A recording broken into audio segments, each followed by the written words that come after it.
All right, guys, we are live. Welcome to an official podcast. This isn't a podcast. This isn't a live stream like we've been doing the past couple days for the Yarny prop bet.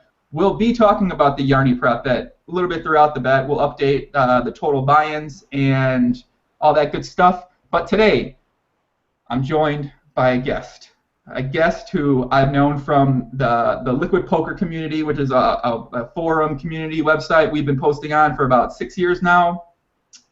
He's a grind machine, man. The man, the myth, the legend himself, Lex Veldhuis, a.k.a. Raszi. What's up, buddy?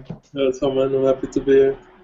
Thank you for joining us on the podcast. Thank you for not wearing a tank top. For those people that have been watching the live stream lately, I've been wearing my hoodies on the live streams, but the podcast calls for a special tank top time on the High Stakes PLO podcast. So it's okay that you didn't wear a tank top. That's all right, my friend. I don't think I have any tank tops.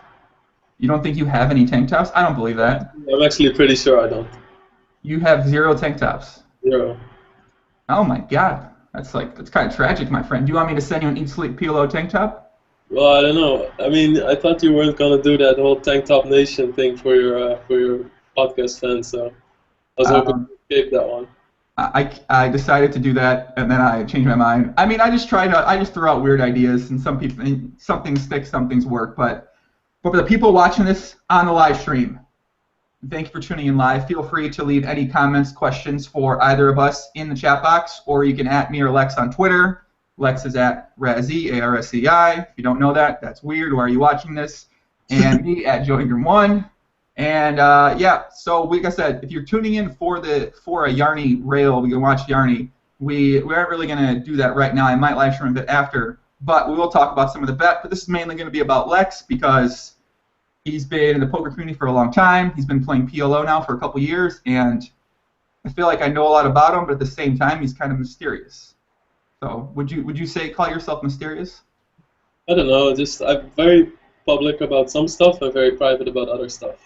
It's interesting. Has it kind of been something you've done over a long period of time? You've decided you're going to be private about maybe your relationship type of stuff and more public about, I guess, gaming and results or some sort of thing? Like, how do you kind of do that?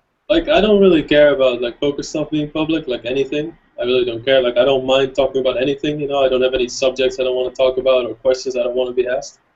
But personal stuff I'd never talk about. I never post any relationship shit on Twitter or Facebook and stuff like that. Like, I keep my personal life or my relationship with other people very private.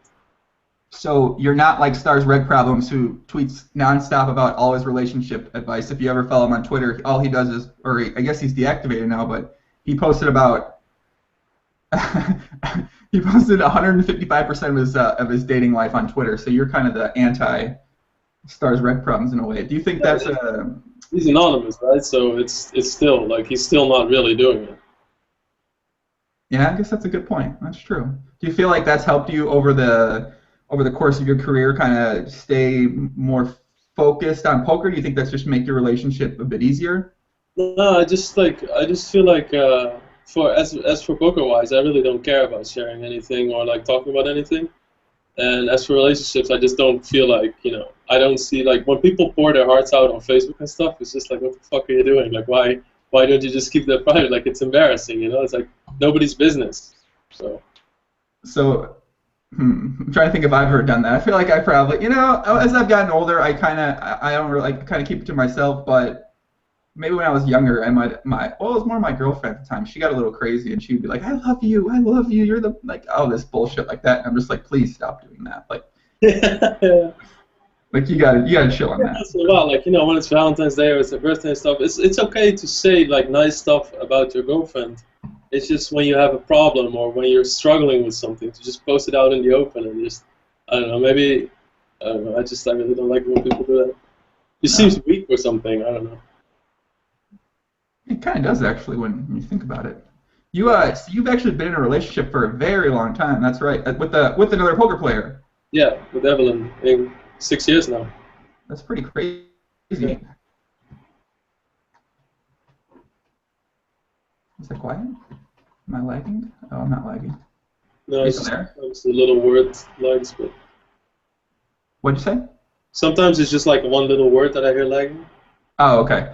All right. Now, I'll say, how did you guys meet? Did you guys meet like on the tournament circuit or something like that? Was it like a? No, it was a long time ago. I went to Vegas with Hellingall Hmm. and Check Hills, like legendary 3-6 player on Stars. And we went to Vegas, and then I met Evelyn through mutual friends. We were at Pure at Caesar's Palace, and we're just going out. So we just met then, and we started talking after and stuff. And we started dating like a year later.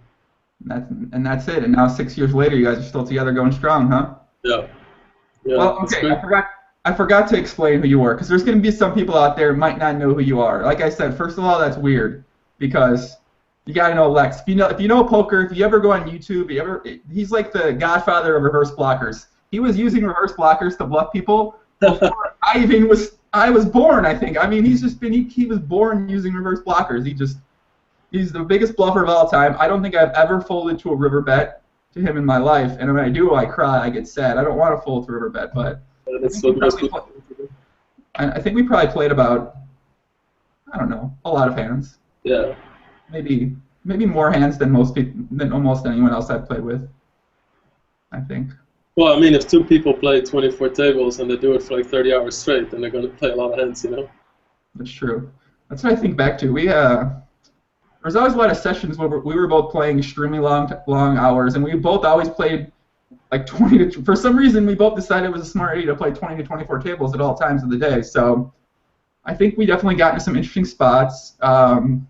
There were some probably interesting comments back and forth about the other person on the chat or on Liquid Poker or in the comments on the hands we posted on Liquid Poker. So it's kind of been a fun ride. It's been fun. Yeah. So have you? Okay, let's explain who you are. So you started out playing gaming, like StarCraft type of thing. Is that correct? Yeah. I played like games all my life, and then I started playing StarCraft a lot when I was like 12, 13. So how old are you right now? 30. Oh, okay. You're almost the same age as I am. So you started playing StarCraft when you were 12.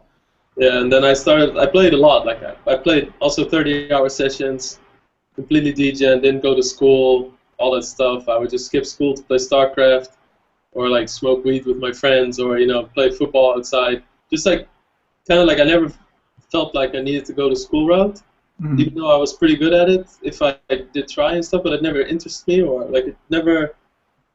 It didn't spike my interest, or it didn't make me feel accomplished, or stuff like that. But gaming did, so I would just play StarCraft all day.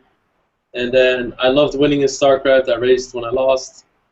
And then I got a little bit older, and I actually went to finish high school, and I went to university.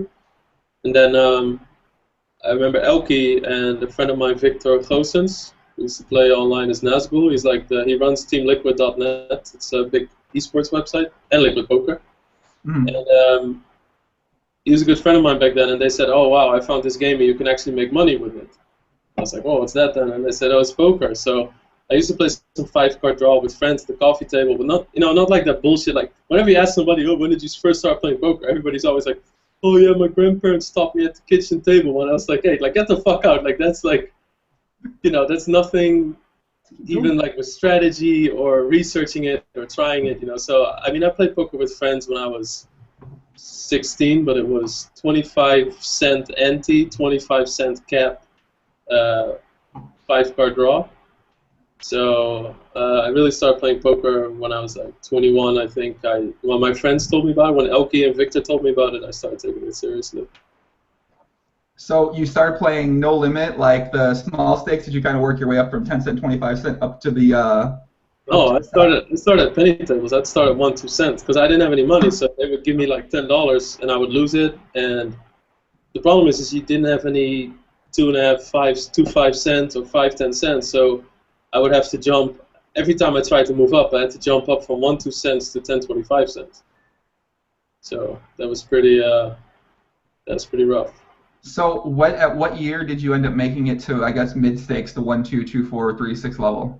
I was pretty slow in the beginning because I was playing really nitty and stuff, and then I think I played after 2 years or like 1 year or something, 1.5 years. I played a little bit of 1, 2, and at a certain point there was a regular at the table, and he kind of pointed out that the way I was playing and stuff like that, and then I started he would tell the table because he was tilted or something, and I started thinking about it, and I thought, but if I miss my ace king and I bet, and they fold, why can I not do it with 9 deuce offsuit? It's the same thing. Reverse blockers. There you go. And then I would just start playing I think back then I played like 50-40 or something, 6-handed, and I would just keep doing that, and then I just ran up the stakes. So you've always been a psychopath, for the most part. It sounds like. Yeah, a little bit. Okay. Because there's a lot of times where you can say it's psychopath, but there's a lot of times where it's just the only logical thing to do. So it doesn't feel like you're being psycho. It's just like, well, you just need to go all in here. That's one way to look at it. I'm totally with that logic. That's one way to look at it. Okay, so high stakes poker. That was in what year was that? In 2011, 10, something like that. 2009. 2009. That was a WSOP broadcast where I bluffed a lot, and that came out, and that got me into a lot of games and shows and shit like that because they wanted somebody to create action, and so when Negreanu asked me if I wanted to play high stakes poker, and I was like, yeah, sure. I mean, if I can get in, because it sounded like a dream because I've been watching that shit since I was playing penny tables, and then he said, yeah, I showed him a video of your WSOP, and he said he can play whenever he wants.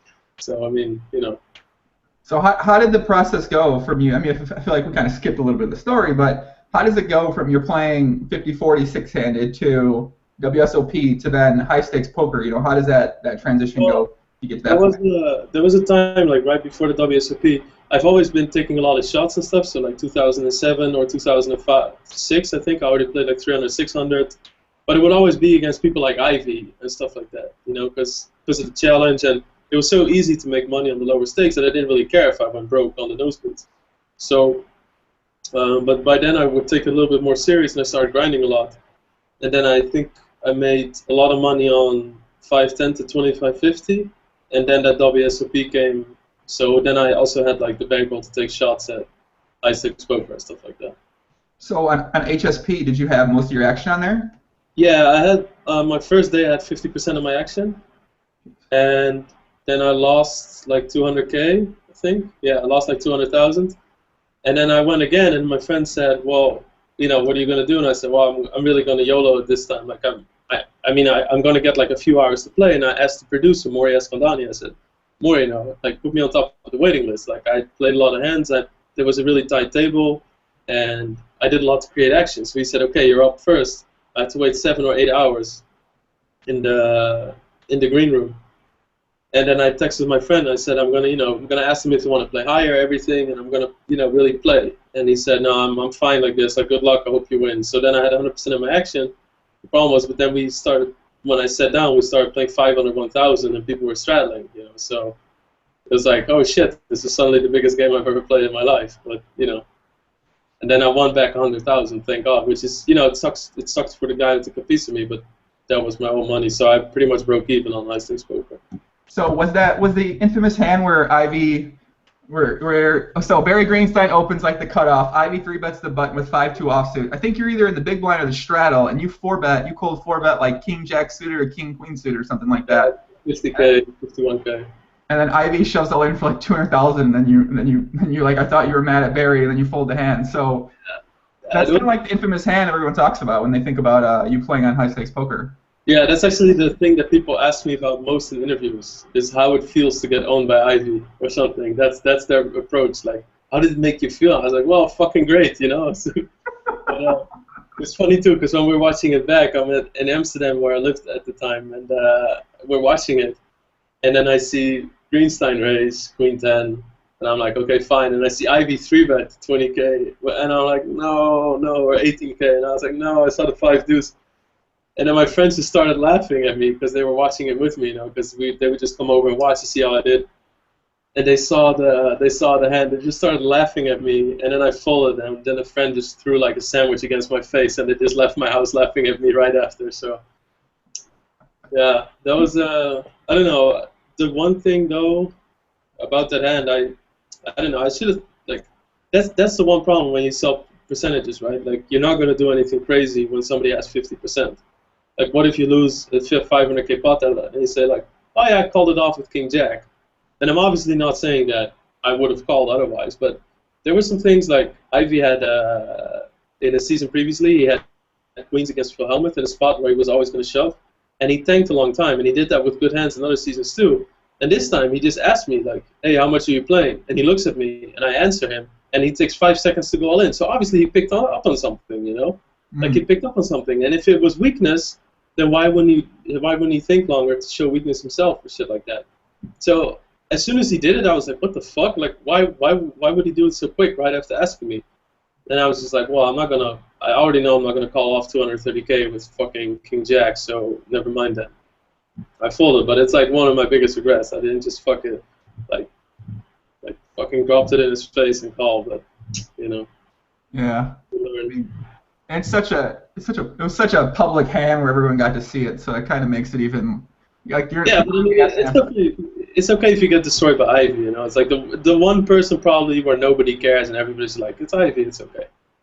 Yeah, that's pretty true. I think one question actually on the nut blocker that someone left asked about, it was relevant to playing on high stakes poker. I believe the question was something like, looking back, would you play that again? Do you think you had an edge in that game? Is that why you played it? Did you play it just because it was on TV? You thought it'd be a chance to get on your favorite show, and you wanted to kind of gamble?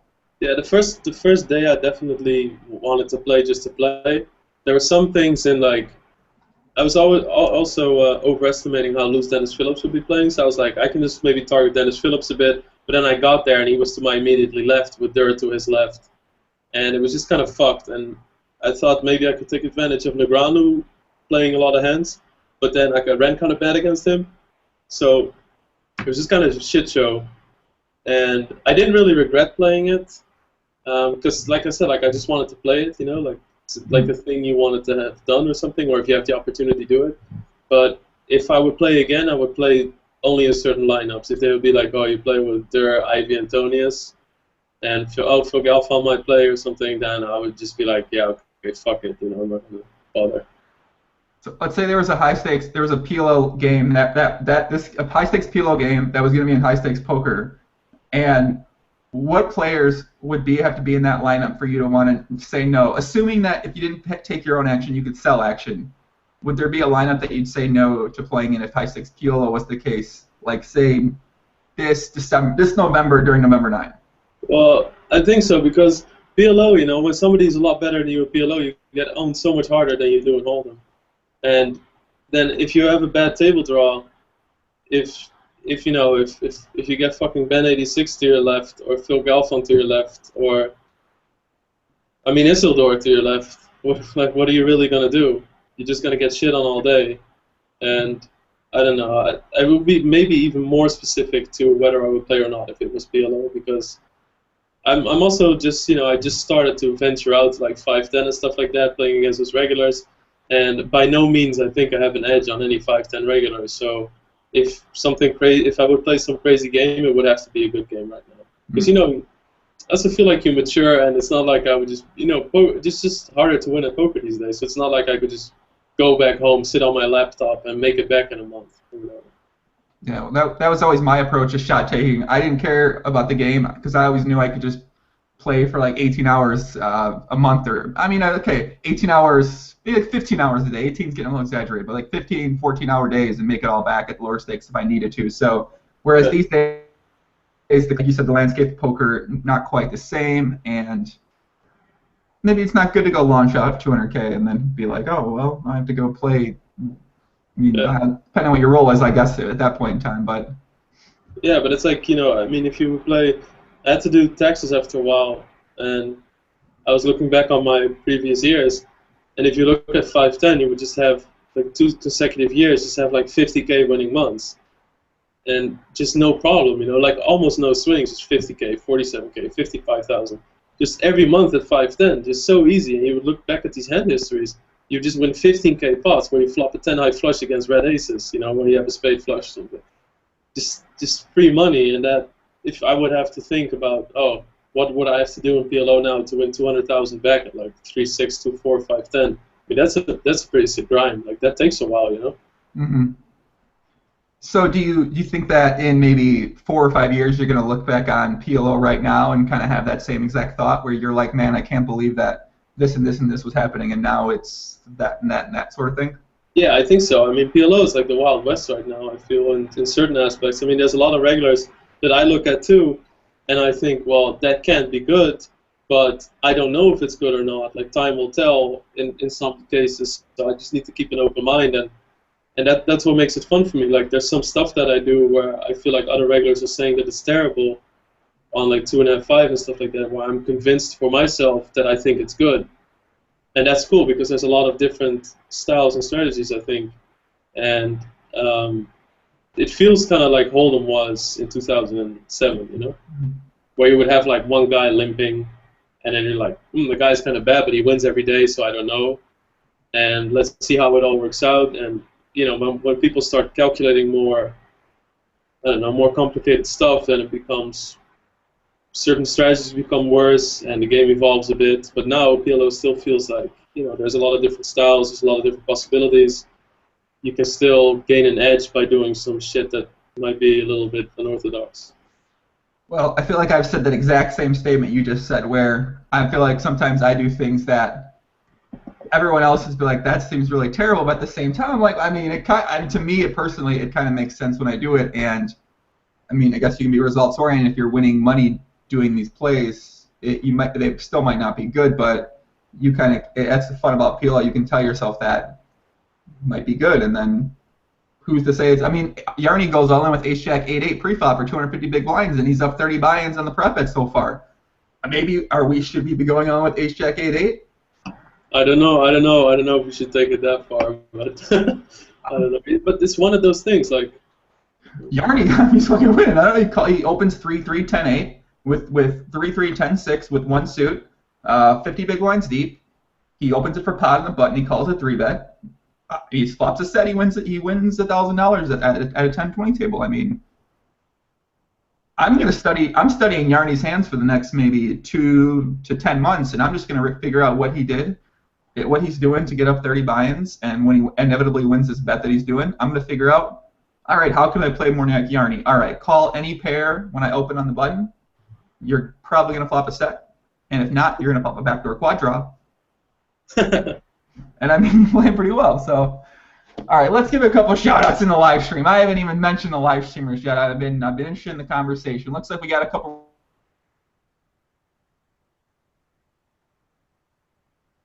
80 people in the live stream on Twitch. You love Twitch, right? We saw you in the Twitch chat the other day.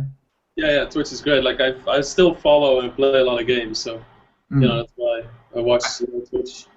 I think it's quite fascinating that, like, you go to Twitch and you go to the popular channels and there's like 30,000 people viewing multiple channels, and I'm just like, I'm kind of blown away by all that. There's so many people watching these like, and in a way, I mean, it seems like poker in a way should be more popular than some of these games, but it's like these games are anyone can play these games because they're free. So maybe poker shouldn't be more popular because poker you actually need money to do it, but at the same time, it feels like poker should be more popular from that aspect than it actually is. Well, I think poker is popular among a lot of gamers because I was meeting some like Dota 2 players that were like boot camping for a big tournament in Vegas while I was there for WSOP, and I met them, and some were familiar with me or they had seen poker videos and stuff like that, and they were kids that were only just 21 years old and stuff like that. So I think there's definitely a big market in gaming for people who are interested in poker, willing to pursue it. Because in gaming, there's not really any money, Like, you have to be top 10 in any game pretty much to really make any money almost. And if you're anything lower than that, it's a really rough life. So do you think there is a way that people could be doing more to, I mean, I guess at the same time, are those type of people the kind of people that a good player would want to try to bring into poker to keep playing, or do you think that any more people we can get into poker is going to be a good thing? Well, yeah, I think in a certain point, like, it depends on the state of poker. If poker's like flourishing, then you want to keep all the intelligent young kids out. But on the other hand, they're going to be shit at the beginning anyway. So maybe it's kind of like our job to stay ahead of them anyway if they merge in later. But I don't know. I'm kind of like, if it makes poker grow, I'm all for it. I'm not too concerned about what their background is, how good they're going to be, because if you bring in like a whole new group of people, then it might bring all the bad people from that area as well. Like all the people that suck at gaming, if they're gonna start playing poker because all the good gamers are playing it, then it's still good, you know? That's what I was just thinking. So I wonder what could people do, that, and by people I mean somebody maybe like me or maybe like you. What could people do to that? Is any ideas off the top of your head that would be able to make a dent and kind of draw some of those people or draw some of those viewers to poker, and then maybe encourage them or influence them to want to try poker out? Do you think? Oh, I think for that specific market is really sensitive because a lot of them are minors, like. You don't really want to start interesting 17-year-old kids to start playing poker online and stuff like that. But I think in some other fields, I don't know, just there's that, I think that whole discussion of whether you should be amiable or happy on poker, on TV and stuff like that, and be nice and social and talkative and be a character, or if you should just sit there with your hoodie on and not talk and stuff. So, I don't know, I think that is really important to bring new people in, but at the same time, I don't think people have a responsibility to do it. I mean, it sucks. It sucks if people on TV don't do anything to do anything good for poker. But at the same time, it's their decision. They don't care about like poker dying or poker flourishing. If they're just in it right now to make money, and in 5 years they want to go on and do something else, then they're not. You can't really say like, oh, you should talk on TV. Yeah. So, I think it's a really hard discussion. Yeah, I agree completely. I think it just takes you just need a couple people that are just willing to kind of put themselves out there in a way and just try to do things to kind of infiltrate. I guess infiltrate might be the right word to use in that situation, but kind of infiltrate that market and then. Well, I think also like a lot of times it's just like maybe somebody from gaming, a guy who just turned 21 should win a WCP event for like $1.5 million or something. Maybe that will trigger it. That I think stuff like that really works. It's just a lot of times it's just randomness anyway. It's not planned. It's like, oh shit, when Maker wins a tournament, all of a sudden all these people are playing poker. You can't really trigger hypes and stuff like that. Yeah. Well, I think I wonder what kind of impact, because you are a Team PokerStars Pro, so you probably have conversations with people that on the inside sort of thing. I wonder what kind of impact Athene, Sharon 80, when he came over from doing his gaming and then he started playing poker, he was making poker videos on his channel. I wonder what kind of impact, if any, that had on if new players were coming in or anything like that. Yeah, wasn't he like friend of PokerStars or Team Online or something? He was Team Online because he made a couple of videos. He went to Isle of Man and then he was a Team Online Pro, and then he made a bunch of poker videos on YouTube as well. And yeah. I mean, if he can't do it, if he can't get new players to come to the game, then I mean, I don't know if anyone's be able to do it because he was kind of. He's a little bit out there, and like he's, it's kind of hard to relate to him in some ways because he's like a little crazy. It's like really out there, over the top, high energy, super arrogant. So it's kind of, for a lot of people, it's hard to relate to him. Like they'll appreciate his success and whatever, but it's not, it's not some, you don't get a warm fuzzy feeling, and he doesn't really motivate you. Well, in a way, he motivated me because he thinks he broke my hand in a record day playing 1 cent, 2 cent. Now we can count that 1 cent, 2 cent, but I'm not going to count him playing 1 fucking cent, 2 cent, playing more hands. And I don't even remember if he played. He might have played more than 50,000 hands in the day. He might have played like 52,000 or something like that. Now, however many hands he played in a day at 1 cent, 2 cent, I'm gonna break. When I get back online, I'm breaking that. I don't give a fuck. I'm playing more than he did. I don't care. I'm not letting him ever have that record for the rest of his life. So maybe he'll come back. But he was actually my inspiration when he made those. When I made my first prop bet video, when I did my first prop bet, the 600,000 hands in a month. Was that the first video I did? No. 50,000 hands a day, I think, was the first video I did. And the only reason I did that was because I saw him doing these videos where he was like, "What's up, guys? Serenity now." Like, he's doing this fucking phone nubs, like saying shit like that. So I was like, well, why don't I just make a video like this for my prop bet? And then I adopted his style of high energy. I didn't quite go over the top, like kind of getting. He's like you said, he was pretty arrogant. He's pretty cocky in these videos. That's kind of his little gaming persona. So I didn't adopt that, but I adopted his high energy style, and I still adopt his high energy style today because I'm really not this high energy when I'm not doing podcasting. Unfortunately, I wish I could maintain it all the time, but so he's an inspiration to me in a weird way. Yeah, I mean, it's like like when somebody's grinding, it's always impressive. It's always what he does is always, you know, you can respect the grind and stuff like that. I just don't think he's a character that people will aspire to be like. And I'm not saying, like, I'm sure he's a nice dude, whatever. Maybe he's also more mellow outside of his videos. But when somebody's that high energy, I'm gonna crush souls today, and I'm gonna fucking stomp these people, and I played this many hands, like throwing laptops in your face with numbers, pointing at graphs and stuff like that. He's like a mad scientist, you know. It's not. Oh, look, Please do that again. Please, can you do your Sharon impression one more time, please? I just want to watch it. You're just fucking. I don't know. Okay, that was a good one. Okay, I like it. All right, I gotta get some shout-outs. This is the longest I've gone without shouting out on a live stream. We got TJOO, we got Dan Fu. I'm sure you probably might not be playing much with Dan Fu unless he's seed scripting you. Yeah, he doesn't seed script me, but he seems to always like. I'm pretty fast with mouse and stuff with my mouse, and I have the lobby open on my side screen all the time, and I see a table pop up, but mysteriously he's always to the left of a new player, and he berates people in chat. Like I don't care about getting it in with a regular, because that's one thing I want to talk about. Because people are always like, oh, you know, I battled him heads up, and he's a cool guy. He can take a loss or this and that. Like, well, I take it personal when I lose, but I you don't take loss as well. No, I don't take loss well, and I need to do that because if I lose heads up against the guy, I want to crush him, and I need to hate him to crush him. So, you know, if he's figuring me out or something like that, sure, even if they're better, I still hate the guy when I'm playing him, you know. I have that in games too, so I think when you play a regular, I don't really care if you berate people, if you talk shit to them, if you do stuff like that. Like, I think it's actually kind of fun to trash talk and be a little bit emotionally imbalanced. But when it's a recreational player, you just need to chill and be nice, and say nice hand, and stuff like that. Because you don't want to scare them off. I mean, Dan Flew just like, he'll just go off in chat. First he seed scripts them, he sits to their left, like every time they pop online. Then he talks shit to them when they get lucky a few times against him. I mean, he's just the fucking nut low for poker. Like, he's the kind of guy that'll make people not want to come online.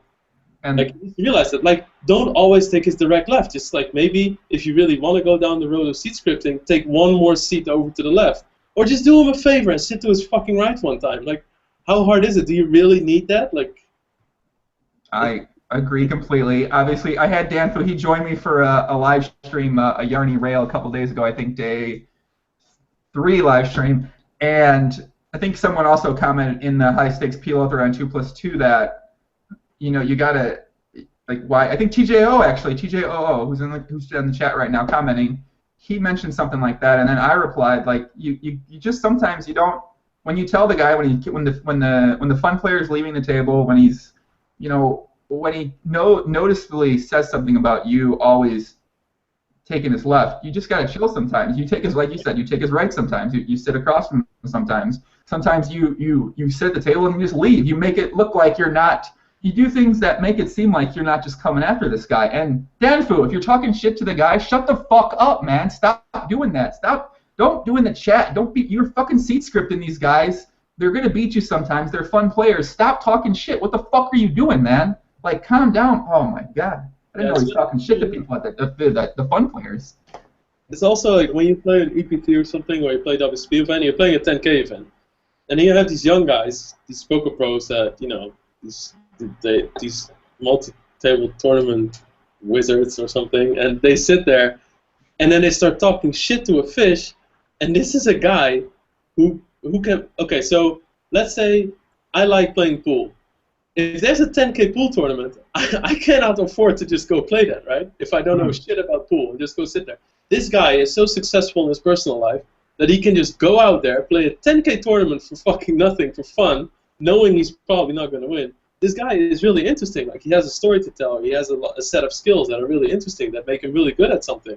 And yeah, sure, some of them are just lottery winners, but most of them are business guys that are really good at something.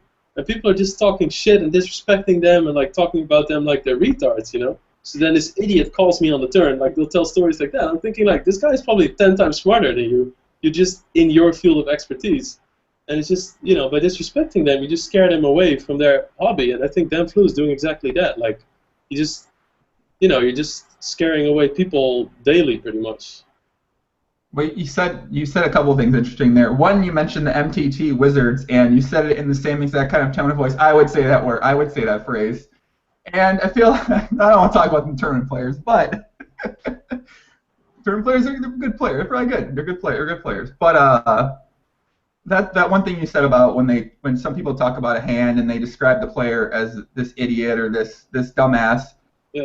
I've noticed that a lot of the cash game players I talk to regularly, and I guess these guys more of the people I talk to have had some success or a lot of success in poker. You don't say things like that. They don't really talk much about EV too much, and they don't say. Actually, Lafort said something about EV the other day, so never mind. Some people still do.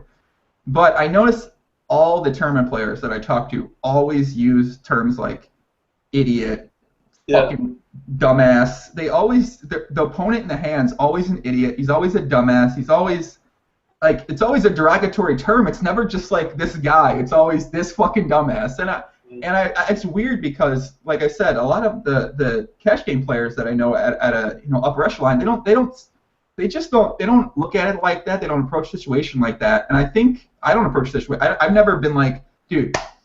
Well, okay, maybe back in the day I did when I was a little bit more emotional and I was chemically more unbalanced. But now I'm not really. I kind of show a little bit of respect for whoever my opponent is, unless it's there's a couple players. I won't mention any names, but yeah. So do you find that similar type of thing?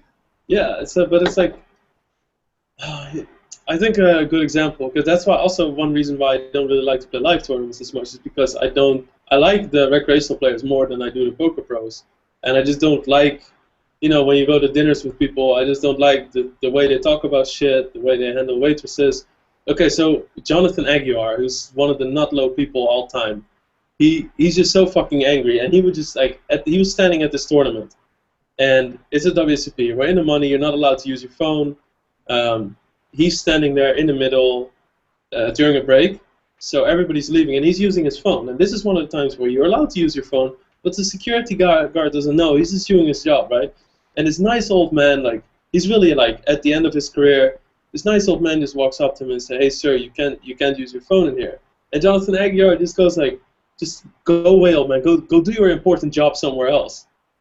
And I still regret to this day that I didn't just fucking drop him, just for saying that, because why?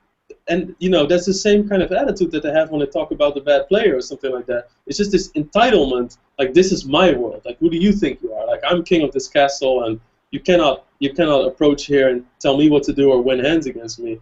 It's just that whole attitude that really irks me, and I think thousands and thousands of people get scared away from poker every time because of the way their first experience is at a poker table.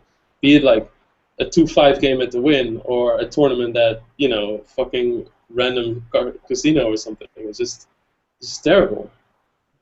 Maybe I should take this segment out and turn it into a 4-minute video, and then hopefully some tournament players will watch, and they might just make you think a little bit, because I'm not sure if the people don't realize this, that play tournaments, like you just said. They're probably, the people come, they have that first bad experience. It's kind of like if you do, never mind.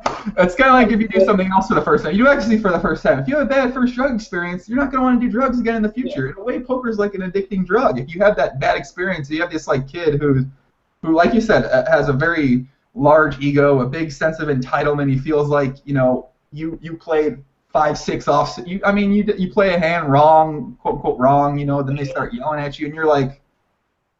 You know what I mean? All right, okay, and you think about that forever, and you never want to come back. Yeah, it was so much fun. I always play with my friends in my home game, and then I went to Vegas and I played in this big tournament, and everybody yelled at me. So, it's just not for me. That's the kind of stuff they're gonna come home with. Well, and it's also, and believe me, I'm not saying this just because of a value perspective, or I think we need more bad players at the poker table. I think it's a lot of fun to play, and I love live poker, and the less pros there at the table, the more I love live poker. And and it's not because I would win more or stuff like that, but it's just so much more enjoyable. Just talk to people next to you, and if they're nice, you don't always have to ask somebody what they do or something. You don't always talk to people next to you on planes, but sometimes you sit in the plane and you have a connection with somebody where you feel you're interested in what they do, and then you have a nice talk to somebody. You can do the same thing at the poker table. You don't have to sit there How much is it? Oh, really? You made it that much? Oh, God. And then you just, like, fold your hand. You know? Do you do any impressions? You have to do impressions. No. I get so angry, though, when I think about it. Well, I get pretty angry, too, but you do kind of like impressions when you get angry, and I'm enjoying them. I'm trying to figure a way to draw more of them.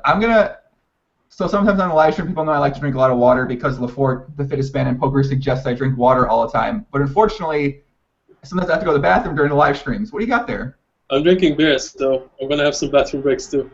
Oh, well, I don't want to, like I said, I don't want to take out the piss jug on the live stream, even though I don't think it's going to gain me any EV on podcasts if I pee in the bottle, whereas when I'm playing poker, I would always use the pee bottle no matter what. So I'm going to take a question here from Nutblocker, and then you go ahead and tell a story. Do you have any good StarCraft stories for Vodka Hayes, who was a guest on my podcast, Matt? He asks on Nutblocker. Yeah, well, I mean, I was always with StarCraft, I was so degen too that I got to a point where my parents were out of town, and they didn't really want me playing a lot of StarCraft, and I had school days and stuff like that. This is like when I was 13, 14. So they locked the computer room, and they also hit the keyboard. So then I routed up some friends of mine to go find the key, right? So I think we searched for like 3 hours, and I mean I was really addicted. Like the way I was handling it and not finding the key, I was ready to kick the door down. And then we find the key, and then I remember that my parents would come home, and they left like a day and a half before that, and I was still playing 40 hours later. I was still sitting behind the computer playing like StarCraft, and my dad just comes home and he's like, what are you doing? Like, how did you get in this room? Like, you look like shit. Like, are you okay? And I was just sitting there like my hair up, all like my eyes baggy, like all fucking cracked out playing StarCraft. So that I think that symbolizes my StarCraft period very well. I was just really addicted to it, and I did everything to try and play. I heard the end of the story, but I really enjoyed it. I heard that cut the end because as I was going to the bathroom, I kind of heard a bit, but then I heard 40 hours straight. Your hair's a mess. Your dad comes in. What the fuck are you doing? I had like a lot of things. So I played Magic the Gathering as well, but then one time I went on tilt, and I had like I was also like same kind of age. Like I was a very hard to deal with like 14-year-old, and then I had like 1,000 euros in my bank that I saved up from working in a kitchen and stuff like that. And then this one day I just went on tilt and I just bought all these packs of Magic the Gathering, and I spent like 1,000 euros on it. And then my parents took all my bank passes and everything, and I started like controlling all the money that I made and stuff like that. So I had all these little things where I just couldn't handle all this stuff happening. Well, sounds like you've been a DJ for quite a long time, my friend. Sounds like it. Someone asked me a question. They said, why am I wearing a wife beater on the live stream? Well, if you haven't tuned in any other streams, I enjoy wearing tank tops. So this tank top is my PLO tank top. It says 8 Slick PLO. So that's why I like to wear tank tops, because I don't want to wear a fucking suit and a tie when I'm live streaming. I don't want to wear a t-shirt because I can't be bothered to wear a t-shirt. So that's why I'm wearing a tank top. Yeah, I want to say hello. I want to say. Do you have that as a t-shirt too, or no? Do I what? Do you have that Eat Sleep PLO as a t-shirt, or just tank tops? No, I don't. I don't like to wear t-shirts, man. So it's a hoodie with nothing, or a tank top? Correct. So you have nothing under a hoodie? I have a tank top underneath a hoodie. Wow. Holy shit. Wow, that's... I mean, I might wear some shirts once in a while, depending if I'm going out to a nice place. I might wear a button-up, but not many T-shirts. No, it's either tank top or nothing, pretty much. That's so funny when you say like when I go to a nice place, I wear like a button-up, or whatever you call it. It's like whenever you go out in Vegas, all the Americans, there's like 8 fucking replicas of each other. They all have a different colored dress shirt on, and they all look the same, like black shoes, jeans, and then a button-up, and it's all like this group of American guys, like 15 guys, like replicas. It's just funny. So I mean, not to hate on you or whatever. Wait, what are you wearing out to the? I don't know, whatever. Like I might wear a dress shirt, but or like just like a t-shirt with some shit on it. Or doesn't have to be the standard. Like also oversized shirts, you know, the oversized ones, the baggy ones. That's not me. I don't wear. My friend next to me is laughing because he knows exactly what I'm talking about. Well, for me, when I get my clothes tailored because I don't play micro stakes anymore, and so mine are baggy. I like to wear a nice vest. I don't wear a suit coat because I don't get too carried away. But what's a suit coat? Oh yeah, a suit coat is like you wear like a coat, like a button-up shirt, like a sports coat over it or something like that. To go out. I don't do things like that, but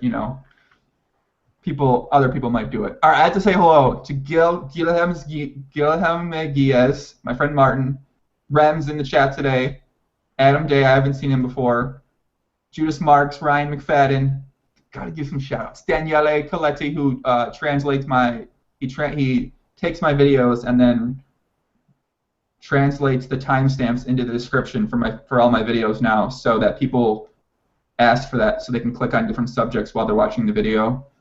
Ad Victoria 1, who came up with the Yarny theme song. Thank you very much. That's the most popular song in the world right now. George Green. All right, that's all I got for right now. So someone asked a question about the socks and sandals are slightly better than wearing a wife beater around here. Who is this Sander guy? Where do you live, bro? You seem like a weird guy to me. Socks and sandals? Fucking weirdo. Ad Victoria says, Lex, you are a degen and we love you. I agree. Dan Fu confirmed death of poker. I agree. Oh yeah, are you in the bathroom? No, beer. Oh, get another beer. Okay, perfect. We've had a lot of people drink here on the podcast for someone. Well, I mean, it's 8 p.m. here, and when I don't play poker, I usually drink. So you're not on any kind of diet or anything like that? Well, I am when I'm in Canada. In Canada, I live like in Canada. When I'm in Canada, I measure my food. I do all these things really, really well, and I measure my food. I work out 6 times a week and stuff like that, and then I get to Holland, and it's just out the window and back to vampire schedule and complete starve myself while playing online and drink when I'm not playing online. It's really the difference is really crazy.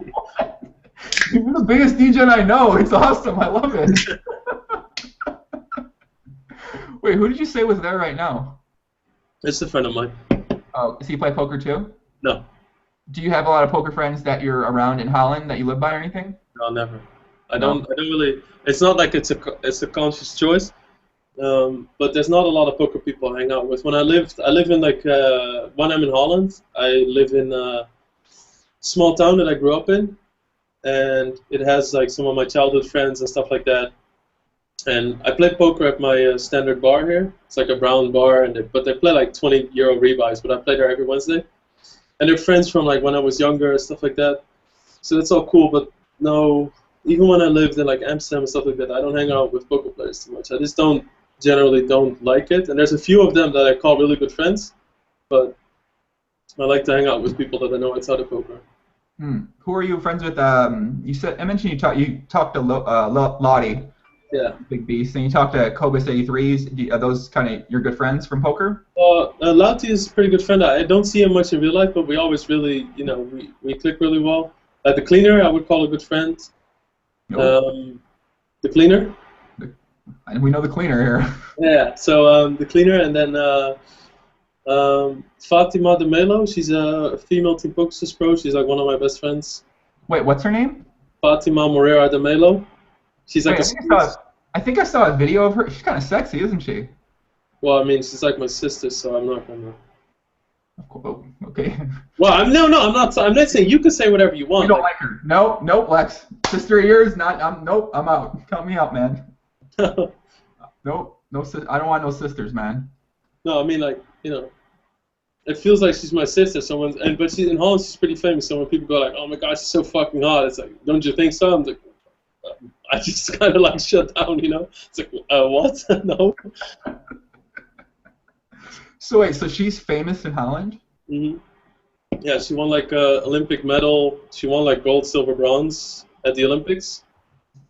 at field hockey, and she's just like she's like a pretty girl who can be very cynical and snappy and stuff like that in interviews, which is funny. So she's very sarcastic. Sounds like I might need to get your sister on a podcast sometime here. Yeah, it would be funny. It's always funny when I have women on the podcast. It's an enjoyable time. She does a lot of EPT live commentary, but they sometimes they really like her on because viewers really like it, but she curses so much that they don't really know sometimes, if it would be smart to have her on at certain times. That's literally perfect for the podcast. I swear all the time on this.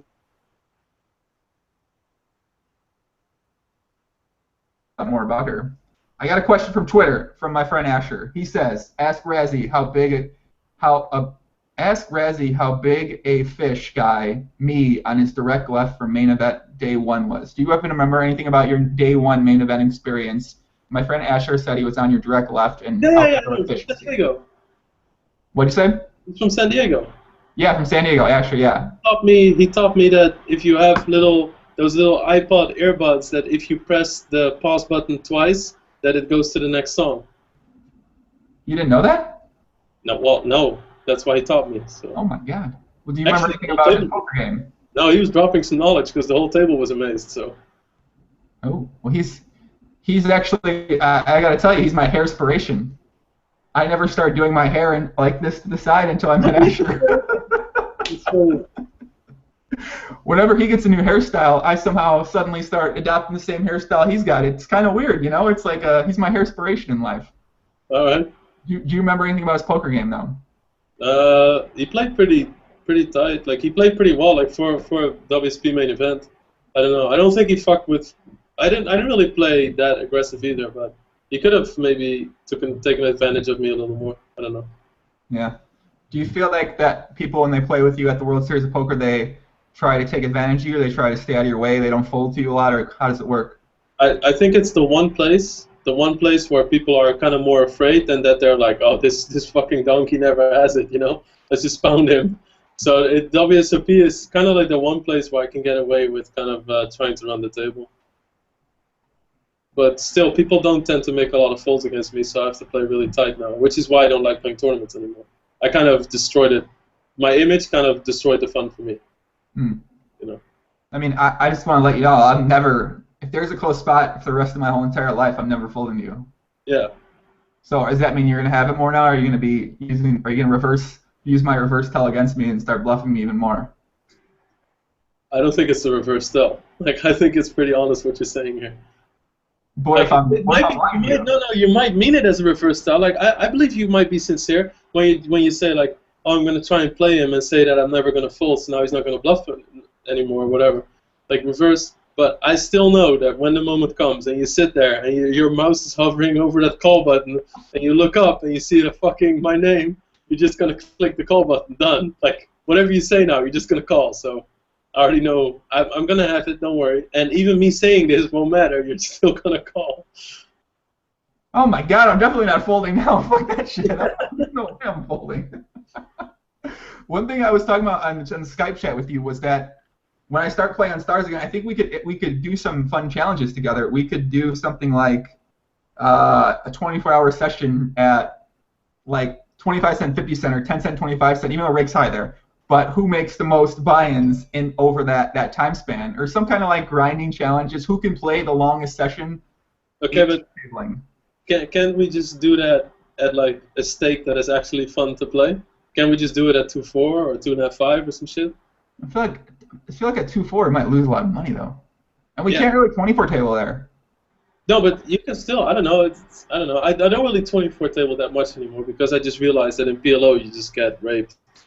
Sorry, if you do that. So I feel like length of session I'll bet on. I think I can play pretty long, but I don't really want to go back to. I could 18 table regular tables, I guess. I would do it at 1-2 because I don't really care about playing a lot of tables at 1-2. I'd rather not do it at like 2-4 because then there's a big difference between 2-4 regulars and 1-2 regulars, I think. 100% agree. 100% agree. Well, I think we can set up something fun. I want to do it at a stake where more people can play, because at 2-4, people can't really play 2-4, unfortunately, because they're Bobby Busto Belandes. But 10 cent, 25 cent, 25 cent, 50 cent, they can get in there. Someone says in the chat, Bia Belhar says she takes yoga at my studio. Another guy, Joe Torin, says Fatima is not so hot, more like a midget. Oh. Well, she's tiny, but whatever. I guess that's a bad thing. No, I'm not asking Lex that question. No, it's weird. Dankness. Oh, Dankness. Speaking of Dankness is in the chat. He says you should have dropped John Aguilar. Fuck him. But speaking of Dankness obviously on a recent podcast of mine mentioned that Lex Veldhuis, a.k.a. Raszi, a.k.a. you, knew nothing about... Wait, what was the exact phrase? Hold on a second. Lex, I don't think Lex knows anything about PLO or how to play PLO. Was something like that? I think it was something like that, right? I think so. Yeah, I mean, that's fine. Like, I've been striving my whole poker career. In the beginning I would defend myself, or I would say like, oh my God, you have no idea, dude, and I would maybe post a graph or something like that. And then I was thinking, why would I want anybody else to think I'm a winning player? So whenever Dankness says something like that, I'm happy. Like, if another regular thinks I'm the absolute worst, I'm happy. I'm fine. Like, I know, like, I'm laughing all the way to the bank. Like, I know what I make, what I do, and that's all good. And I don't do it for him. I don't want him to think I'm good. I don't want anybody to think I'm good. I get in all the fucking home games all around the world. Like, everybody's like, I get on a boat at the PCA and I walk in and there's people sitting there and there's like people fucking jonesing off Adderall sitting there playing PLO. And I just walk in and they're playing 100, 200, and it's only like bad players and one regular, and people are like, wait, I heard it's like a private game, and I walk in, I was like, can I play? Sure, you want something to eat? You want a drink? You want a nice massage, stuff like that? Like, I'm like, yeah, okay, that sounds fine. I get treated like royalty, because everybody thinks I'm like the biggest wreckfish in the world. I'm fine, that's cool. I don't mind. You're like a real living fun player. You're a fun player, Lex. That's not... Yeah. How does it feel to be a fun player? It feels great. It's a lot of fun. Like, I just play poker. When I play poker, I enjoy it, and I get into it with regulars. That's fine with me. And then I get along with the recreational players great. And it's not because I want them to like me. It's just because I like hanging out with them. God damn, you fun player, Lex. And it was even so bad that in Holland, they thought I was so bad at this. We played this like 100, 200, 400 game, this underground game. I got to decide who plays. Even from all the bad and good players, they would let me decide. I would just be like, you play, you don't, you play. Because they all thought like, oh, we'll just let the fish decide, Well, that's pretty... Well, I hope they don't watch this. Unfortunately, this might ruin some of your action. Even though, I mean, you're...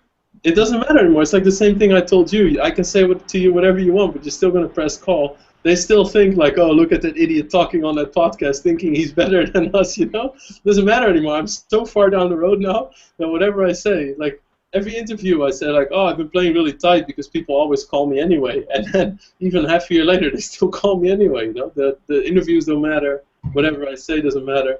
But I would never, whenever Dankness or something says something like that, that's great. Especially when Dankness says it. What do you mean? Well, I mean, if he says you're doing something wrong, then you're obviously doing something right. Shots fired, Dankness. Shots fired, man. What do you take that, Dank? I was like, oh, that's nice. Well, we had Dankness on a couple. I think I've actually had him on a part 2 since then, and I had him on a live stream when we watched Yarny, and he says that he thinks you're now good. No, but I mean, he's a nice guy. Don't get me wrong. And that's the same thing. Like, I don't mind telling him I think he's shit. I don't mind that he says he thinks I'm shit. All that stuff doesn't matter to me. Like, I enjoy this podcast. Like, I watched the whole thing, so it's fun. It's all good. I like the stories. His comment that Dan Flu would show up in a restaurant next to him, that was really funny too. Well, you did mention you do watch some of the podcasts I do, right? Yeah. No, I watched almost all of them. I haven't watched the Jay Nunes one yet, though. You said it was really good too. That one's currently unlisted. It's stuck in limbo, deciding if I want to keep it on or not. Because I'm serious, it was really good. But then I talked to a couple people, and they're like, "That was like too good," and I was like, What? you know, I don't want these like. I mean, it was pretty good. It was like a lot of like really great knowledge as far as. I Why know. would people not listen though? Like just if you make some shitty ones that they won't stand out as much or what?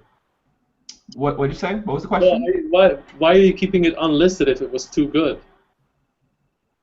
You guys just private it. You're right. It's a good call. No, don't private it. Just why don't you just make it public? Like just because like oh when people look at it, oh this one was so good. Oh wait, well look at the one with him. Oh it was really shit. Wow, Joey's not really consistent. Is that No, it? no, no.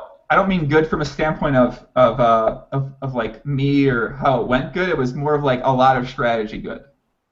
Oh, Yeah. oh shit.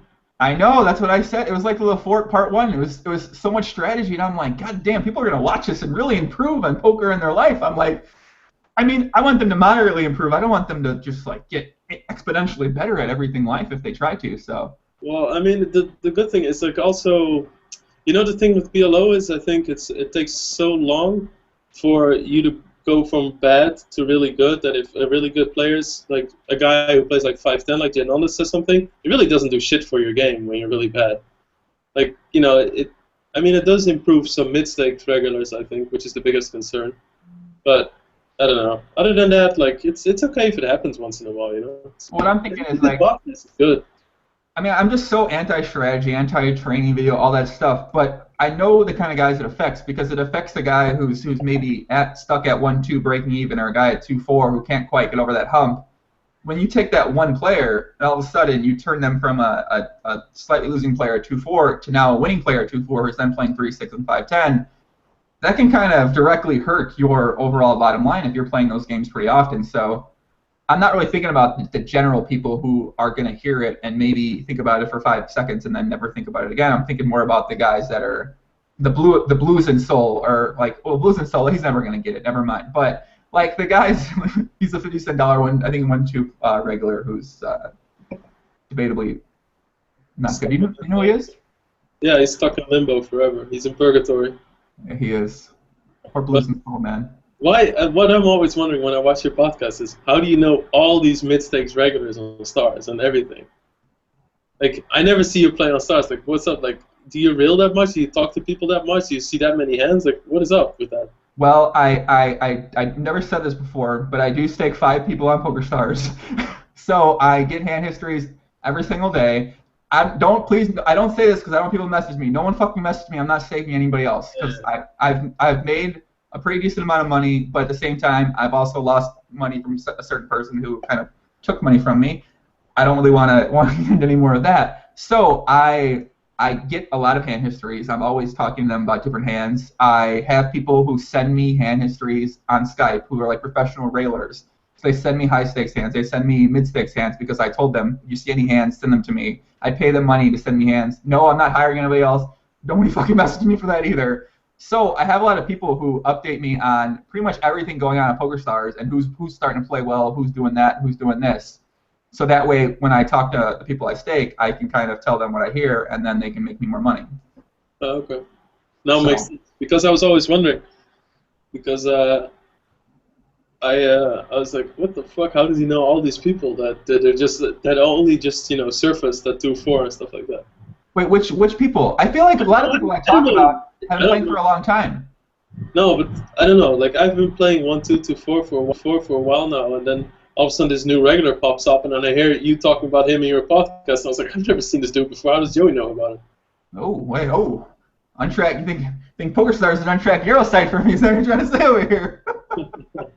Well, no, unfortunately, I feel like I kind of know about a lot of people, and also obviously there's Russian PTR and stuff like that too. But there's still a lot of people I don't quite know who they are. I feel like most of the people have been around for quite a long time at 2-4 though. I don't think there's a lot of many really new players at the games, and maybe there is. I just don't know.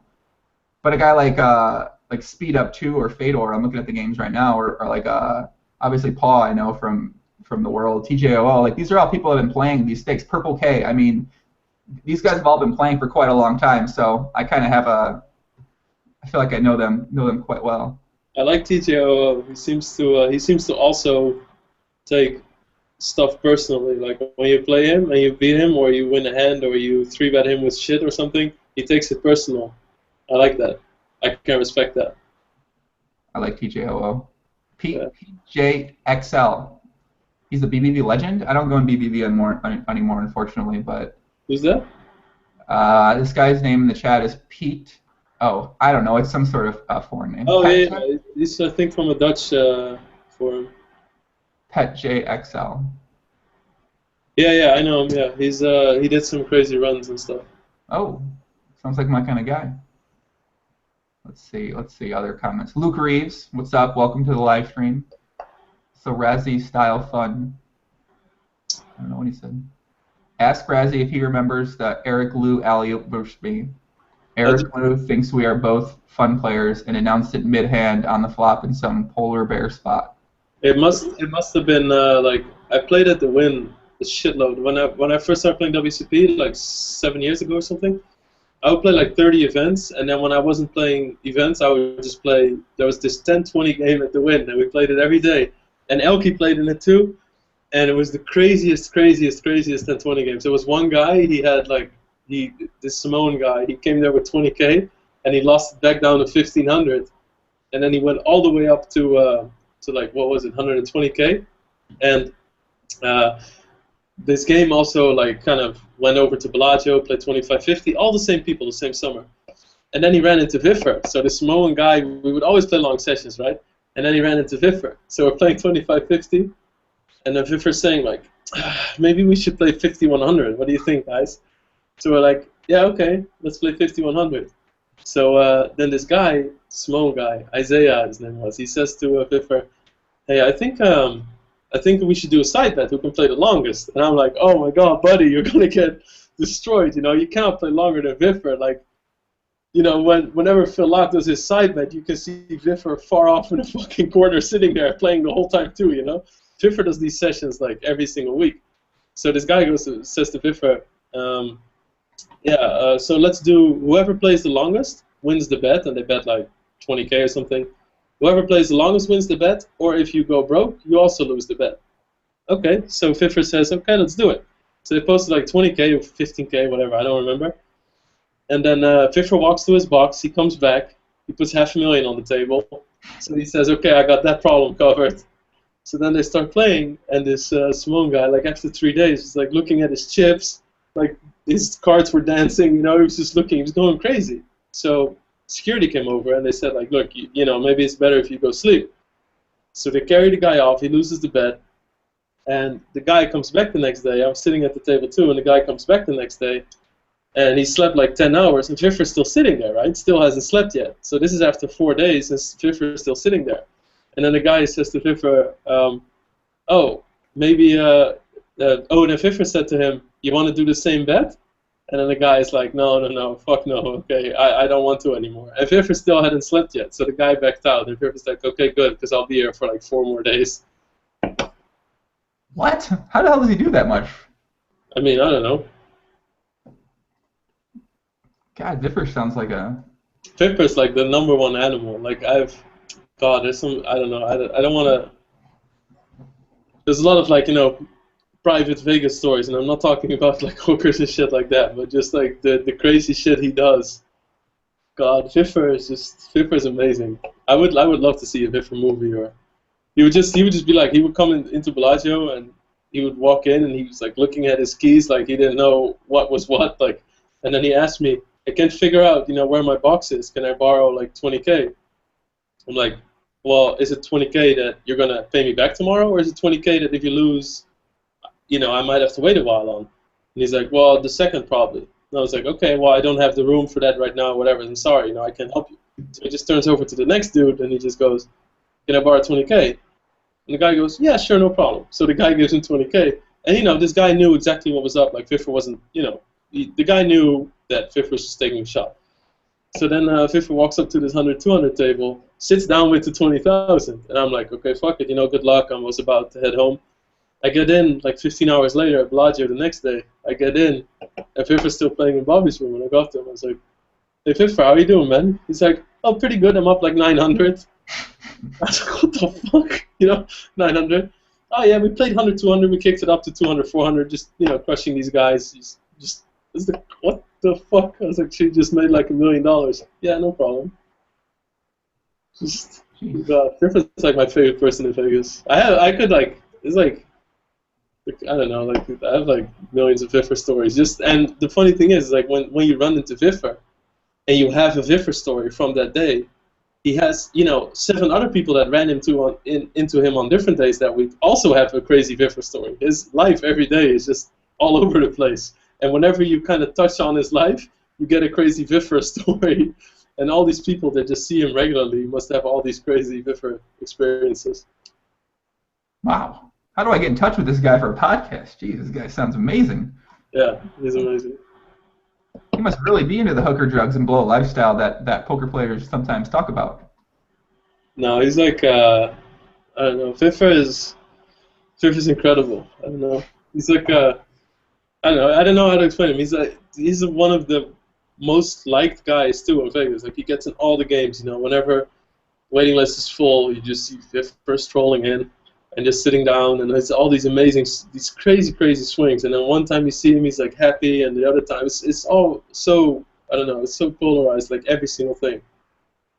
Wow. You think he's on a lot of cocaine or Adderall or something like that? I don't know, whatever. Like I don't know, whatever he does, you know, around that. Or even if I did know something, I'm not gonna. It's just that doesn't even matter. Like he's just. Even if he's like dead sober and you meet him at 12 a.m. when he just wakes up, something amazing happens. You know, something fun happens, or you go do something fun, or the stuff he says is just gold. Like he's just a road gambler kind of guy that's always in Vegas.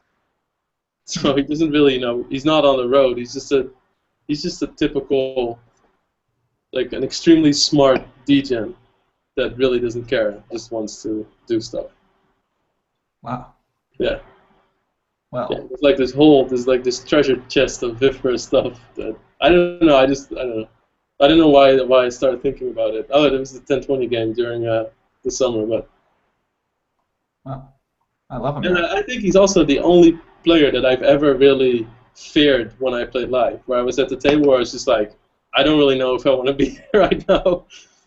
That when we're playing like 10-20 and it's like 30K deep and Viffer sits down, and all of a sudden you just know every hand you might be playing for your stack, you know? He sounds like a very fun player too, except he apparently probably wins a lot more money than he loses. Yeah, I mean, he's obviously really sick at poker, but... Yeah. I mean, sure, he's done like... You know, he's also the kind of player that'll just be like... They're playing 3K, 6K, and everybody wants to play triple draw, and he's never played it, and he's just like, okay, let's go, you know? And he'll just play it. He won't be like, oh, I don't know, you know? And that's why everybody likes him. That's why he gets in all the games. And, yeah, of course, he's a loser when he plays that game, but he just wants to play that game at the time, or he knows he just wants to learn it, or he just doesn't care, or he just sits there and he just wants to play it. But he's by far, like, one of the sickest players I've ever played against. Wow. I like him. I got him. Now, I've never thought about meeting him before, but now I kind of want to meet him because he sounds amazing. Yeah, he's a character. Wow. Well, we got to answer a question someone asked in the live stream as well, and somebody asked on Liquid Poker. Spitfree asked on Liquid Poker, why don't Raszi and Elke have a rematch? I'm assuming referring to your mixed martial arts match you had against Elke. Did you win that match? Yeah, I won it. Oh. We bet like that you only win if somebody gives up or you win by knockout. And I knocked him out. And you knocked. Okay. Do you fight still a lot? Do you train a lot? I haven't, but I really miss it. Like I would really want to do it again. If he would rematch, I would just snap call. Okay. Whoa. Okay. Well, I mean, you know, obviously I won. I'm just like, I don't know. Like I used to. The sad thing is, I never talk to Elke anymore now. So I don't know. Like we used to be friends. We didn't talk that much or something, but we used to be friendly, and now we just kind of like disappeared completely. So there's definitely like a big elephant in the room. But I don't know. I think he has trouble. How do I say it? He has trouble putting his finger on, like how he can lose in something like that. So it has to be. He blames other things than just losing at a skill game. So it hurt the friendship. Yeah. Is he the same? Is he tall as well? You're pretty tall. Yeah, I'm like 6'4", but he's shorter than I am. I think he's like 6 feet. Hmm. I don't know, but he's just when it started, like the problem kind of started. Back then I played nosebleeds on stars and full tilt and shit like that, and I would just, or no, just yeah, and I was sitting at like 200, 400 on stars, and then this game was starting, and I was playing in Barcelona when we were just drinking outside, and I was playing on my laptop, and he's just running around like a fucking crazy French dude, just being crazy, and then one of my friends was sitting there, and an Elkie ran across my laptop, like literally, he was just running around, and just walk and climb on shit and stuff like that. And he just unplugged my laptop and threw over lights and stuff like that. And I told him, like, yo, I don't mind drinking and people getting crazy, but I'm playing 200, 400, so stay away from my laptop. And then my friend said something like, Elkie, sit down or we'll just beat your ass, something like that, you know, just playful. And then Elkie said something like, he just stood up and he went like, do you think you can beat me? And he was just standing there. I was like, what, are you serious? I was like, are you serious? So I said, well, you know what do you mean, at fighting? He's like, yeah. I was like, okay. I was like, you think you can fight? He's like, yeah. So I said, you want to do a kickboxing fight or something? You want to fight? He actually challenged me. So he's like, yeah, you want to do a kickboxing match? I was like, what? Kicking? Are you serious? So I was like, okay, kick me in the face. I'll keep my arms down. If you kick me in the face, you kick me in the face, and I won't retaliate, nothing. I just want to see if you can get up that high. And he tries to kick me in the face, and he kicks me against my elbow. So I was like, oh, fuck this, it's easy. So then we started stipulating the bet, and we're friends, and I don't carry any ill will towards him. But I already knew, like, we both didn't have any kickbox experience, but I assumed that Elkie probably hadn't been in any street fights, he's never been beat up, he's never done any fighting sports, and I had done like a few years of boxing, but nothing significant. And I was just like, if I'm going to start at the same time as Elkie at a certain sport, I'm going to pick it up quicker because I'm more athletic, and I just do more sports than him. I just have more of a sports history and stuff like that. So it's like, so let's do it. And then we started both at the same time, and we trained for like 1.5 years, and then we fought each other. And then I won, but now I don't really talk to him anymore. Well, damn. Yeah. Shit. It's fine. Like, it's not like we were just on the phone, like, how was your day and shit like that. But whenever I saw him, we would always be like friendly. Or he lived at me and a friend's house for a while when he was struggling, like 8 years ago or something like that. Mm. But well, I know Dagnus was talking about wanting to fight a regular in Las Vegas. He wanted to fight Alexo, unfortunately, but he might be up for fighting you. I mean, you never know. I can ask him. Well, that's the thing. Like, it's like that was so like stupid. Right after my bet, I wanted them. People would send me messages. I'll fucking fight you for $100,000. I was like, what the fuck? Like, who are you? Even like, there's no fun if it's a random. Like, if I wanted to fight randoms, I would fucking join a fight club and start boxing for a living, And I was like, who are you? I've been training MMA for 9 years. I'll break your neck. I was like, I'm sure you could. Just what the fuck? Like that. Like, what do I do? Like, walk up to randoms outside, like, that have cards in their hands and go like, you want to play me heads up for $100,000? Fuck off, creep. Wait, people are really sending you messages saying, I'll fucking fight you, let's go? I'll fight you for $100,000. I was like, I'm sure you would, you psycho, like. Jeez, it's crazy. Yeah. God. Because people always have this sense of like, whenever they see something and they think they're better at it, they want everybody to know. So like, oh, I think his technique sucks. I think I fight better than him. Yeah, okay, I'm sure you can. I don't care. Like, whatever. It's so stupid. Wow. Okay. Well. Okay. Let's answer one more question from Liquid Poker. It's from Puerto Rican. He asks Raszi to talk about his transition from StarCraft to poker. Something simple like when he first started, a few LAN events he went to. Then when he first knew poker was better for him to pursue as a long-term hobby plus job, and to stop wasting so much time playing StarCraft. Oh, when I knew that? Not talking about me. You're talking, I want to know for you. Yeah. I thought he started with an experience of himself, and then how. But okay, so I never really had this moment when I was like, now is a really responsible time to go pro. I remember I was playing a tournament, and it was I just joined university first year, and I was playing a $30 rebuy on Stars, and first place was like $1,500. Second place was like $1,100. I don't know. And I had to take the school exam, and it was a really important one. If you missed it, you would be fucked for that course or something. And I didn't really study for it anyway, so then I had to leave, right? But I was still in the tournament. So then I decided to keep playing the tournament, and I came in second for like $1,100. And I had like a $2,500 bankroll, and I played 1-2 no limit hold'em, and then I decided to just like fuck school and I quit. So I never really had that moment like, oh, this is going to be a long-term thing. I was just like in it from the start, like this is my new thing, and I'll see how it goes. And just looking back on it, it was completely idiotic that I started doing it with that bankroll at that point. But you know, fuck it. Like I knew I didn't really want to go to school, so I never really have that you know, that moment of transition where I was like, okay, I'm a poker pro now. That makes sense. I just want to update for people that are tuning in and they were asking about the Yarny prep bet. Yarny's up 30 buy-ins before today, and just in honor of Yarny of the Yarny prep, I'll play this song real quick. Wait, is it not working? Oh, it might not be working. Never mind. Can't play the song right now. Why is it not working? All right, never mind. The Yarny theme song doesn't want to work right now, so it looks like we're not going to play the Yarny theme song, unfortunately. It's pretty cool to have a theme song whenever you win a buy-in. What'd you say? It's pretty cool to have a theme song whenever you win a buy-in. I know, it's like the greatest theme song ever. Wait, why isn't the theme song working? Not really. I'm genuinely curious. Oh, that's why. All right.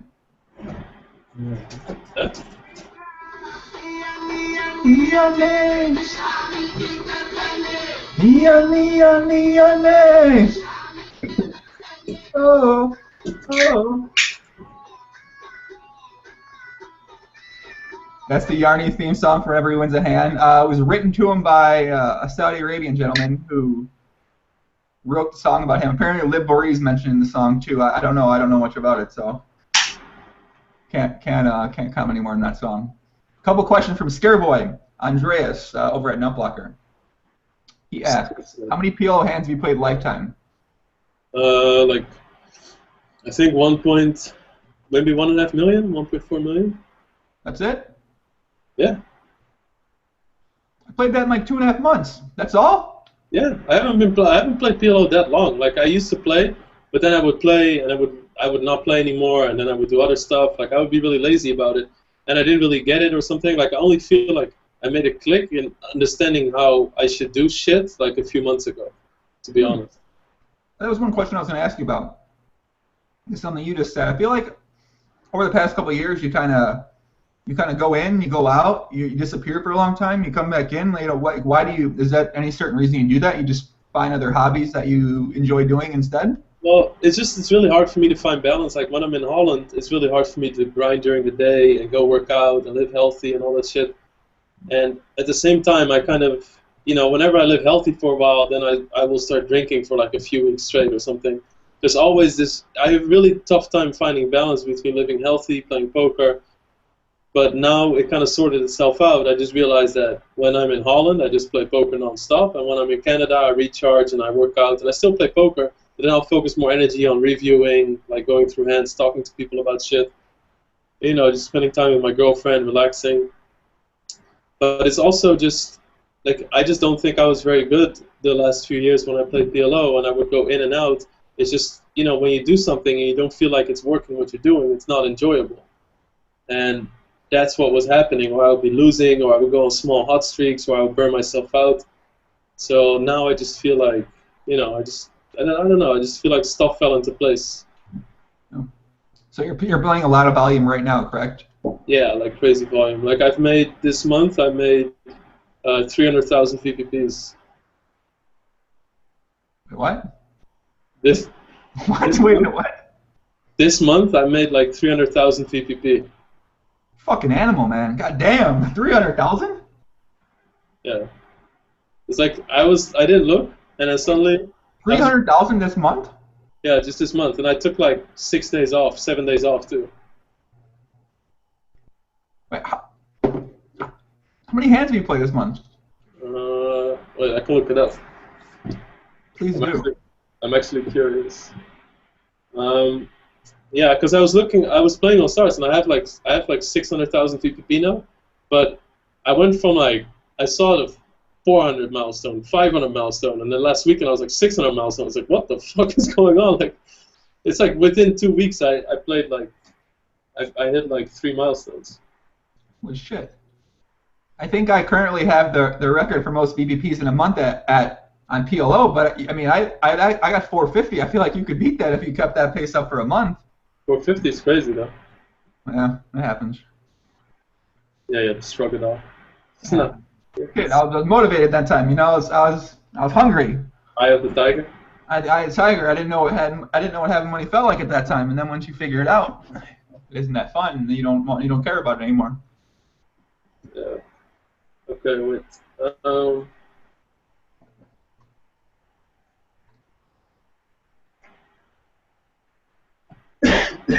The graph is so pretty. Dan, who says he wants to fight you? Really?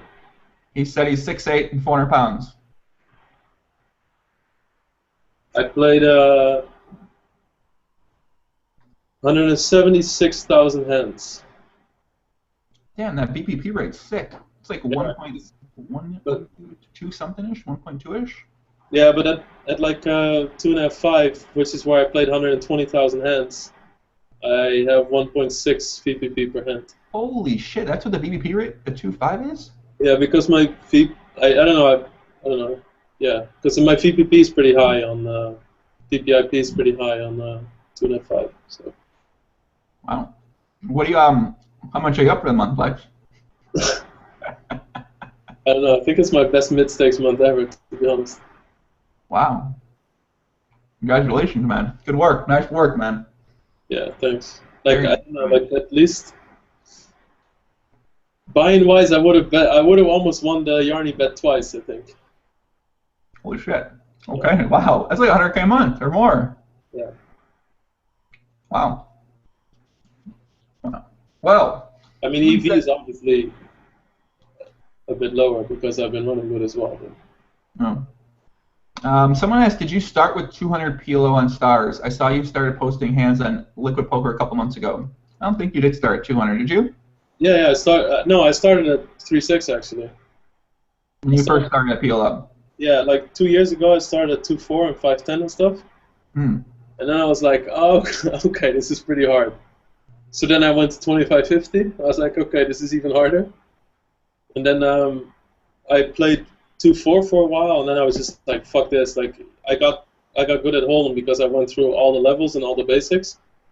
So I don't need to do that with PLO. Like I don't need to start at micro stakes because with the rake and stuff it's hard. But I was like, I need to just start at 1-2 and just figure shit out and beat it and beat the regulars there and then move up because it's just too complicated of a game to just jump into 5-10 or whatever. And just, you know, it's just really stupid and it's arrogant in a way where you don't realize that you're being arrogant. Like you're underestimating the game. You just think like I'm good at poker because I played like fucking 100, 200 no limit Hold'em. That doesn't mean you're good at PLO. You know? No comment. No comment on that specific subject. Got no comment on that. Scareboy also asked, what's the peak high point of your poker career? I think one of the things I liked a lot was when I got to High Stakes Poker, because that's the show. There's like High Stakes Poker and getting sponsored by Stars, because those are the two things where I was playing penny tables and I was just thinking. I was just looking like at the sponsored people. And funny because Evelyn was one of them back then. I was just like, fuck, like imagine being sponsored by PokerStars, being on Team PokerStars. And in High Stakes Poker, I was also like, wow, that's like the highest level you can achieve in poker.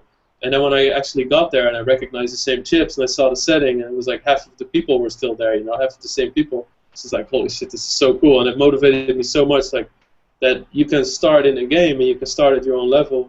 And you can do so much by hard work, and of course you need like a certain amount of talent. You can get really far by just hard work and, you know, just learning shit that you can get to like these levels. It's you know, it's just like your own startup company kind of thing. So that was really motivating. I think those two are really big milestones in my career. I don't know. I don't really remember any other thing standing out. Because it's really hard to have milestones, like you achieve a certain limit or something, or bankroll, or I don't know. I never really cared much about money, so it's hard for me to put money into milestones in my life. No, that makes sense. Are you close with the Dutch PLO community, and why are Dutch players so successful? He also asks. There's not really a community. There's a lot of players, and a lot of the players are, maybe coincidentally or maybe not, they're friends. So like, I don't know. I don't know why Dutch people are so successful at PLO. Like, I do think it's because some of them are friends, but right before that time, there was a period of time where all the 25-50 players, No Limit Hold'em, like five out of 6 people sometimes were Dutch players too. I just think that there's a lot of Dutch players with a lot of talent. Mm-hmm. Like Belitos, he was sick at Hold'em too. Benjamin X too. They're all sick Hold'em players. The cleaner too. So. Wait, Benjamin X is Dutch too? Yeah. We saw his Russian PTR yesterday. It was very sexy. Yeah, it was 1.5 or something. It was straight up. It was absolutely no variance. Yeah, it was like a hold'em graph. Yeah, it's what I expected. Before I saw it, I was like, all right, Benjamin X is never. I don't think I've ever seen him lose a hand versus me, so it's just gonna go straight up, and that's exactly what it went. And I was just like, God. No, he's sick. Yeah, like he used to like in Hold'em too. He was sick too, and he's a really nice dude. He travels a lot. He's like a young, nice, cool guy, And Lauty's pretty much only a PLO player. He never really played Hold'em. He used to get crushed for like 3 years straight. He was like on this most horrific downswing, which is actually one of the things that kind of scared me off of PLO, where I was just thinking, wow, this dude is really fucking good. And I've known his brother since I was like 16 or 15. Teddy Wong? Yeah, Teddy Wong. I like Teddy. What happened to Teddy? He doesn't play anymore, does he? I don't even know. A little less. I think he went back to school, to be honest. Like I've kind of fell out of touch with him, but I think he went back to school. But Teddy Wong, and then I saw this dude Lauty, and I was like, I heard people talk about him, and he's really good. And he plays better now. When you're on a winning streak, you always play better, or you tweak certain shit in your game, like glitches that came in. But he was good back then too, and then he's just like, I've been on a downswing for 2 years, and I was like, holy fuck, that's kind of scary, Mm-hmm. Kind of demotivating. Like when you're at the start of your poker career, who cares about 2 years? It's fine. You're going to be playing for 6 or 7 anyway. When you're playing for 9 years and you start learning a game, and people are like, well, you can be losing for 2 years straight, but who knows? I don't know. Pretty scary thing. Yeah, but I don't know.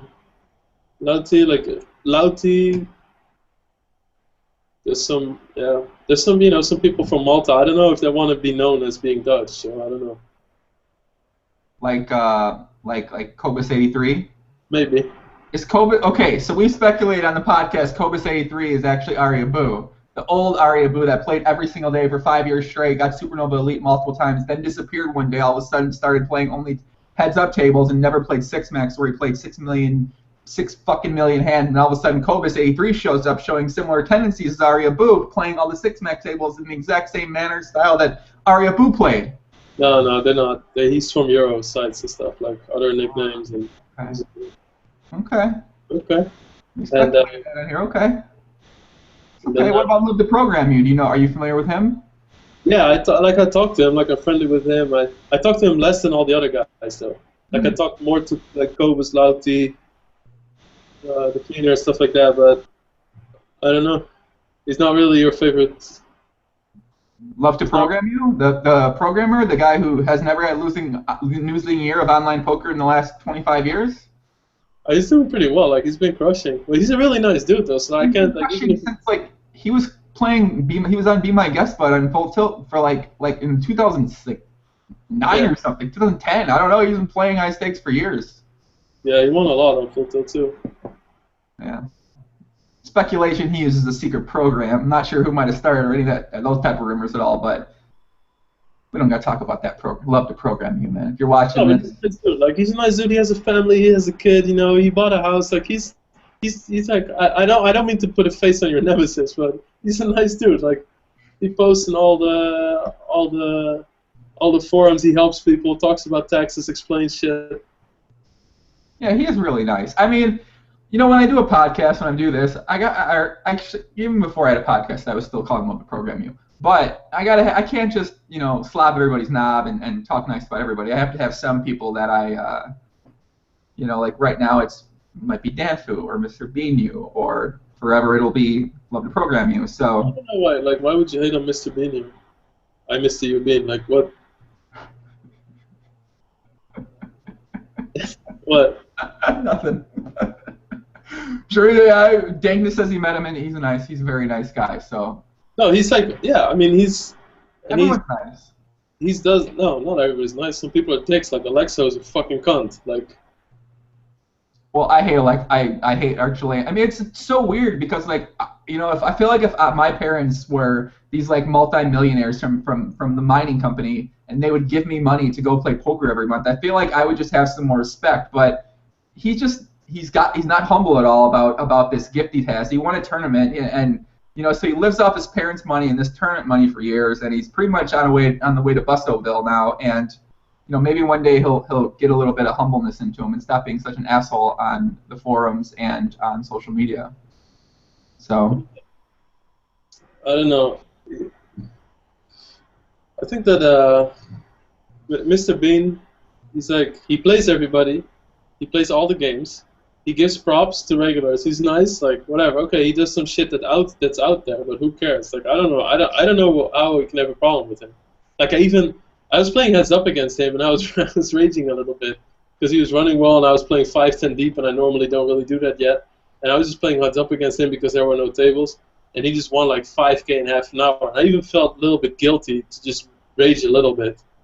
I was like, he's always been nice to me, but I wasn't really directing any anger towards him. Just like just put it out there. Just be like, Jesus fucking Christ, or something like that. But make a good point. Wait a second. What about? Why don't I just like him? Well, I mean, we battled a lot. That might be why I like him. Yeah, but that's fine. Like I can respect somebody.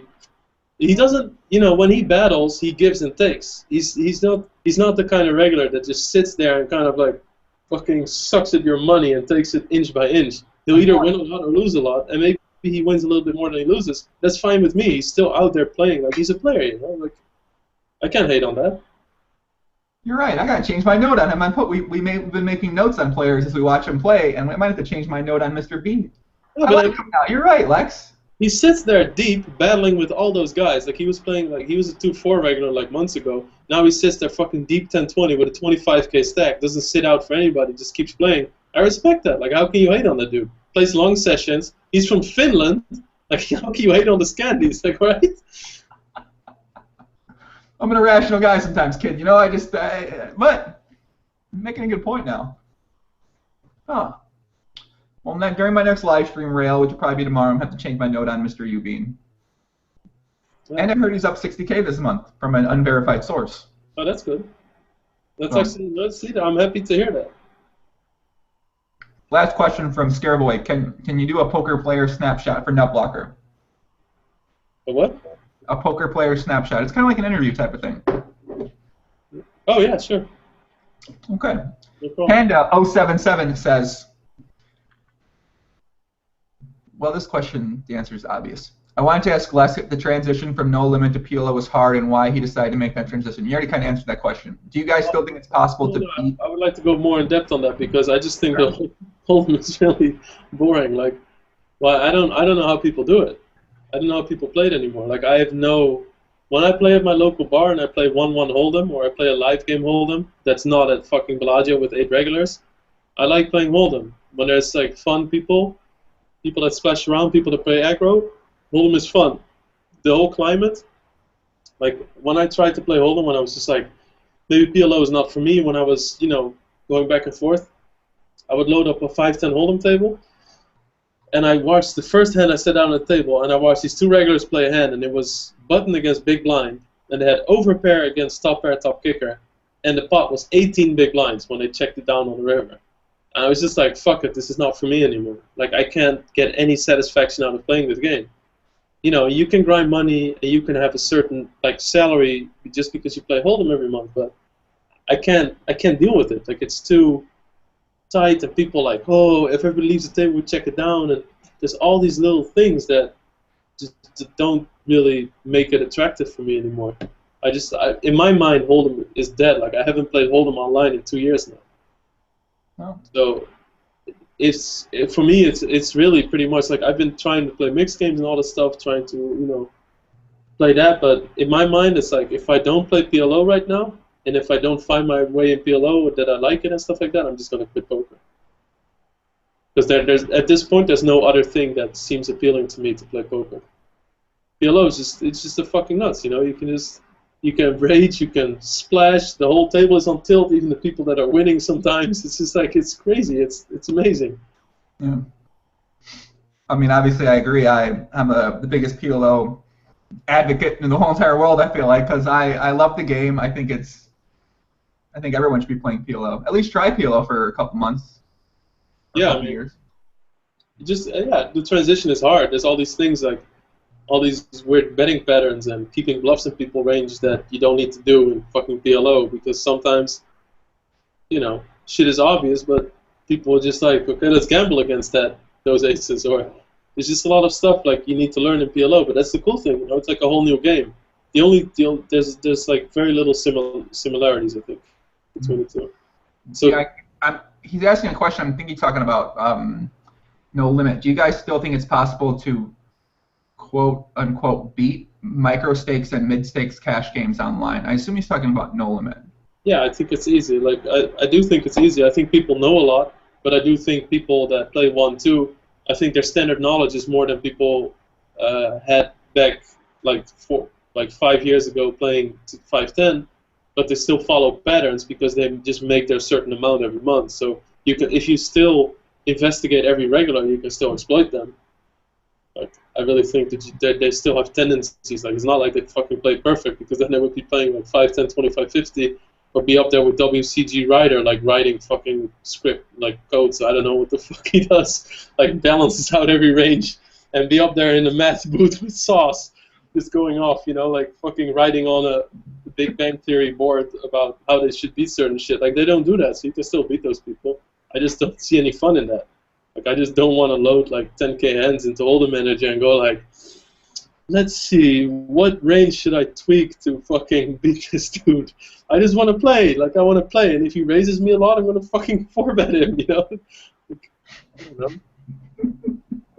I feel like WCG Ryder's actually doing that, and when he kind of, I mean, I don't know. I haven't seen him. I've seen him in person maybe last couple months ago, but it wasn't in a poker type of setting. But I feel like he's just like sitting there, like just tweaking up different formulas. Like, oh, okay. No, if you like that, and if you play against like 6 different people the whole time, fucking go for it.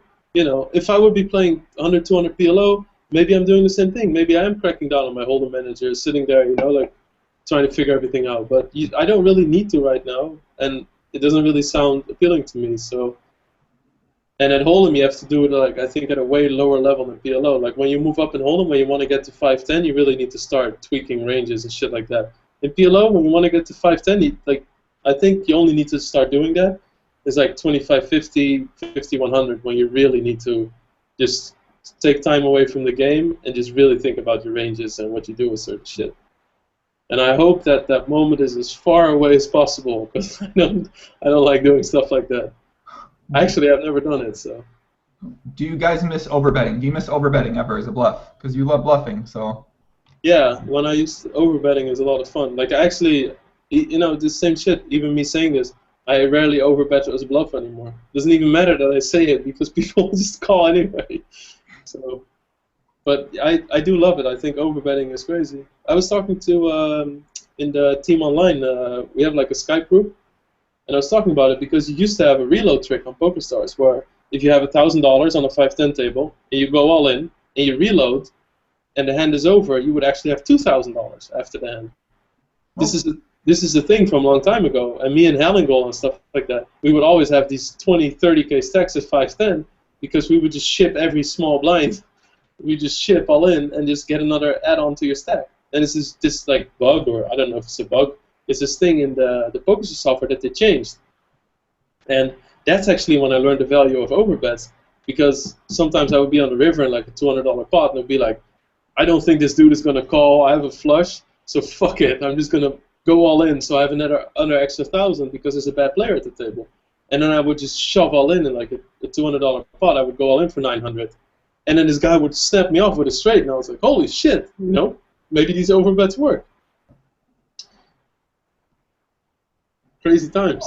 So, And they still made you Team Online Pro even after you took advantage of this glitch Why in the system. it's just like, what is taking advantage of that? Like, the software allows it. I'm still putting in $1,000 with 7-5 offsuit from the small blind. That's a good point. I mean, fuck it. Like, if it's not, well, it's not bad sport, it's not bad manner, it's just software allows, and they took it away. Fine, okay. Maybe they'll make Danfu a Team Online Pro next with his seeding script too. That might be fun. The Knight of Chivalry, like the example. Him and Roy. Well, I like Roy, so Roy's pretty cool. Yeah, Roy is like, he's the kind of guy that you really want to hate, but he's really hard to hate. Because whenever you say something or you rage or whatever, he's just so fucking nice. Like all the stuff I said to him, and then I met him through like being Team Online and stuff like that, and he's just like being really nice, and just, I was like, oh, I can't hate this dude, but I want to. I agree. Roy's pretty cool guy. Very nice. I like his blog, and I wish he updated it more, but he doesn't, unfortunately. Yeah. Someone asked, Stad 9000, how the fuck do you play so many tables? Do you think there's an answer to that question? I feel like there's not a generic answer for that question. No, I mean, how do I play so many tables? I mean, I lose a lot of value for it, whatever. Like, I'm just really fast at clicking. I can think fast and click fast, and I miss a lot of obvious raise and 3-bet spots because of it. I would just say, like, that by playing 18 tables on PLO, your flop play just gets destroyed. Because you start playing, like, miss is fold, hit is raise kind of shit.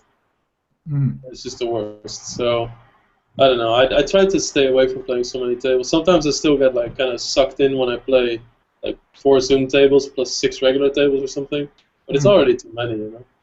Like, you can't play people that play 3-6 regularly and beat them when you play that many tables. Well, I just want to say that my biggest change I made in terms of when I started having success at PLO was when I stopped and I only play 4 to 6 tables. So now I only play 3. Well, it depends what site. If I'm a Bovada, you can only play 4 tables. But yeah, I don't. What? What stakes do you play? I don't know. Yeah, come on, what the fuck? Like, you can't just be like, here, like I'm all bared out to the open, like talking to the world about all my shit, and you're just like, oh, I don't know what stakes I play. Like, what is this? Well, in Bovada, I play. Well, I mean, I'd like to not say if there are certain sites where people might know they could figure out if you play on some of the Euro sites. If you play on, I'm not gonna mention specific sites, but you would know who I am if I told you my tendencies. I did. So. What tendencies did you tell us about? That's what I'm saying. That's why I don't ever talk about it. I don't say anything about what I do. On Bovada, I play any stakes, depending on what tables are running. On other sites, I start tables, and I'll play any single person that sits down. So there's only a few regulars on certain sites that do things like that. So. All right, great. Good for you. Like, making the money, grinding us down anonymously. You're a great person. Well, no, you don't. I don't think I ever play with you. I doubt you play anything. I don't know. How the fuck should I know? Like, Mr. Anonymous, like, you could be fucking taking jabs at me from all sides. I don't know. I just have to take your word for it, but. Well, kid, that's the power of. But there's a lot of anonymous people out there. Do you think about it? On Bond 2+2, there's a ton of people that no one knows who they are exactly. I don't know who all the 2+2 people are, because I lurk in the chat a lot, or I lurk the forum a lot. But I don't know who all the nicknames are. Like, who's whatever son? Who is he on Stars? I don't think he wants me to say his screen name, though. Because he said, please don't say my screen name on a podcast before. Okay, that's pretty specific. That's how I know he's wanting me to. But on other sites, like on like Party Poker, on 888 Poker, no one outs their screen name. It seems, why would I out my screen name on those sites? It seems dumb. I didn't ask you to out your screen name. I just asked you what fucking stakes you play. Like, the most casual poker question. Oh, well, I say that all the time. I play a 2-4 to 10-20. Oh, okay, cool. No, yeah, I thought you were trying to ask more questions than just that. I say it all the time on here. No, you don't have to tell me like who you are and whatever you play. Like, that's all fine. I just wanted to know like what stakes you play. Oh yeah, I mean I play mid to high stakes. I just don't. I don't know anyone else's screen name on these other sites, so I never want to tell my screen name. It doesn't seem. Plus, I don't. Then they can actually PTR me. You might see if I might be content on a busto or something. You never know. Well, if you're busto, that's good. Then you want people to see your PTR. If you're actually good and you're busto, then fuck it. Put the graph out there. Yeah. I don't know. We'll see. Well, when I'm back on PokerStars, I don't know, man. I feel like just going to Canada today. Fuck it, man. Can anyone transfer me 100K on stars? What's my transfer limit? I think my transfer limit's pretty high on there. I can after this month. Will you take? Can you take Skrill for it? Yeah, sure. Oh, okay then. I might not. I'll get back on. I don't know, man. It's so tough because I really want to leave the States, but at the same time, I'm in such a good routine here that I don't want to leave the States. I'm by my family. I'm by my friends, and yeah, I like that back and forth that I'm in Canada. Like I'm with Evelyn there, and it's all like real nice and chill. And I like right now, I decided I'm not gonna really play anymore while I'm in Holland. I'm in Holland for like 7 more days because I burn myself out, and that's fine. And then I'm gonna go to Canada, and then for 2 weeks. I'm just gonna, or after 2 weeks, I'm just gonna be refreshed, recharged, all chill.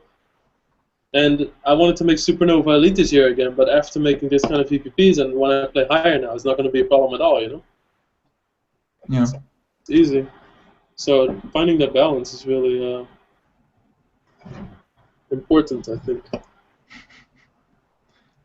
So how did you come to the like? So you go to Canada, you just don't play at all. You're just hanging out with the girlfriend and just. No, I play in Canada. I play like 5 hours a day. Oh. I play like 5-6 hours a day. I work out. You know, we just chill. But I play like less tables there and like less. It's just all more healthy. You know, I just don't burn myself out. That makes sense. Yeah. That makes sense.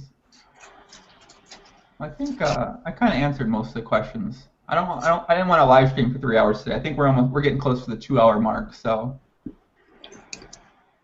I'm sure I could try to continue this on for another 4 to 5 hours, but probably wrap things up. Have anything else you want to talk about here? Any other questions for the viewers in the live stream? You can go ahead and ask them.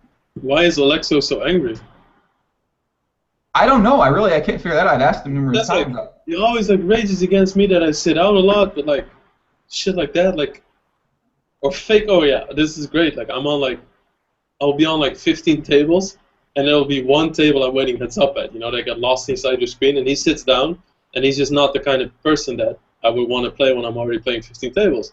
So I sit out, and he just goes like, oh, fake table starter, reported. I said, what the fuck? Like, what is your problem, you know? You know what the funny thing is? He says I suck, okay, that's fine. If he would be a little bit less of an asshole, where he would actually be fun to play because, you know, you have to cool back and forth or you respect somebody or whatever, I would actually play him. But just because he's such a bitter asshole, I won't play him. Interesting how that works. I don't get him. Like, he's just such a dick. And I don't get all the rates. Like, whenever, from the first moment I started playing 2-4 PLO, Alexo has just been like a complete dick. And I was like, okay, yeah, that's cool with me, but you're not getting my action anymore, so. Yeah, I don't know. Maybe he'll answer that question. Even on 2+2, he's one of the biggest assholes that ever existed for the most part. Yeah, but I have to say though, like on 2+2, like everybody's kind of there's a lot of hating there. You know, it's not a very welcoming community. If you feel like I lurk there, I read all the shit, and some stuff is interesting, some stuff is funny, but a lot of the stuff is just like negativity. Like, why would you really post there? And then there's so few posts in high stakes PLO, or so few people that new are there, on there, or post. Okay, like Benny, okay, I understand that you want to shut him down as quick as possible. But, like, like other shit, like, I don't really feel the need, like, I should be posting on 2+2 high stakes PLO because it's just like all these people are just fucking screaming and hating, and I don't know. It's a very toxic environment. Like, they don't know how much they should appreciate you because you're actually putting out content there. And I mean, most of them like you, but it's like, you know, there's not a lot of nice shit happening there. So I don't see why anybody that just runs across the 2+2 PLO forum thinks, oh, maybe I should post here. Yeah. Unfortunately, I don't know how to change that because I try to be much nicer than most people there. And there's some nice people, but for the most part, a lot of those guys are pretty big assholes. So. Yeah. I think it kind of drives away a lot of the other people that would post that are a bit more nice, like the better players, nicer people just don't post there as often, just because it is more of a, like you said, like a toxic kind of negative place for the most part. So. Yeah, I don't know. Like it's you know, it's not inviting, and I mean, of course, if you're just an asshole by nature, then it's okay. Like I understand, but I think that a lot of people there are trying to be assholes. Yeah. you know. But Okay, I ask you what about the Yarny prop bet? What do you think about his chances of winning the Yarny prop bet? I don't know. Like, I actually, the funny thing is that right when the prop bet started, the day that it started, is the first time I ever played with him, because that's when I started playing like 5-10 deep and stuff like that. Hmm. So I don't know. I think he's tough to play. Like I don't feel I'm qualified to make any assumptions on his skill. I just think that when you make a prop bet like that, you need to really think about what odds you're getting, because if you run bad in PLO, there's no fucking way you're going to win 100 buy-ins. And if you run good, you're going to win them. So it's all about the odds and stuff like that. Hmm. I'm really surprised though, like that he's the people he's playing. Like if you have a prop bet for 100 buy-ins a month, I have to say that I really respect the fact that he's fourth tabling fucking odd odds and heads up. He literally doesn't care. He has no game selection. He's an anti-game selector in a way. But, you know, it's good. Like I really respect it. Like I wish I could, you know, whenever Alexa says like I sit out a lot, it's like, yeah, if I'm sitting there and it's fucking Flong, I'm Mr. Binu, and Alexa, like, and there's another table with bad players. Like, what am I doing there, sitting at the table? Like, I don't get it. So I won't play those tables, but maybe in a few months I'll be like, oh, I have a certain edge on him, and I know what Mr. Binu is doing in those spots, so then I can play those games. Like, it sounds, you know, it's so nice if you don't have to have game selection, and maybe Yarny is that good. I don't know. And if he doesn't care, then I just respect him for it. Yeah. Well, all right, we're gonna wrap things up.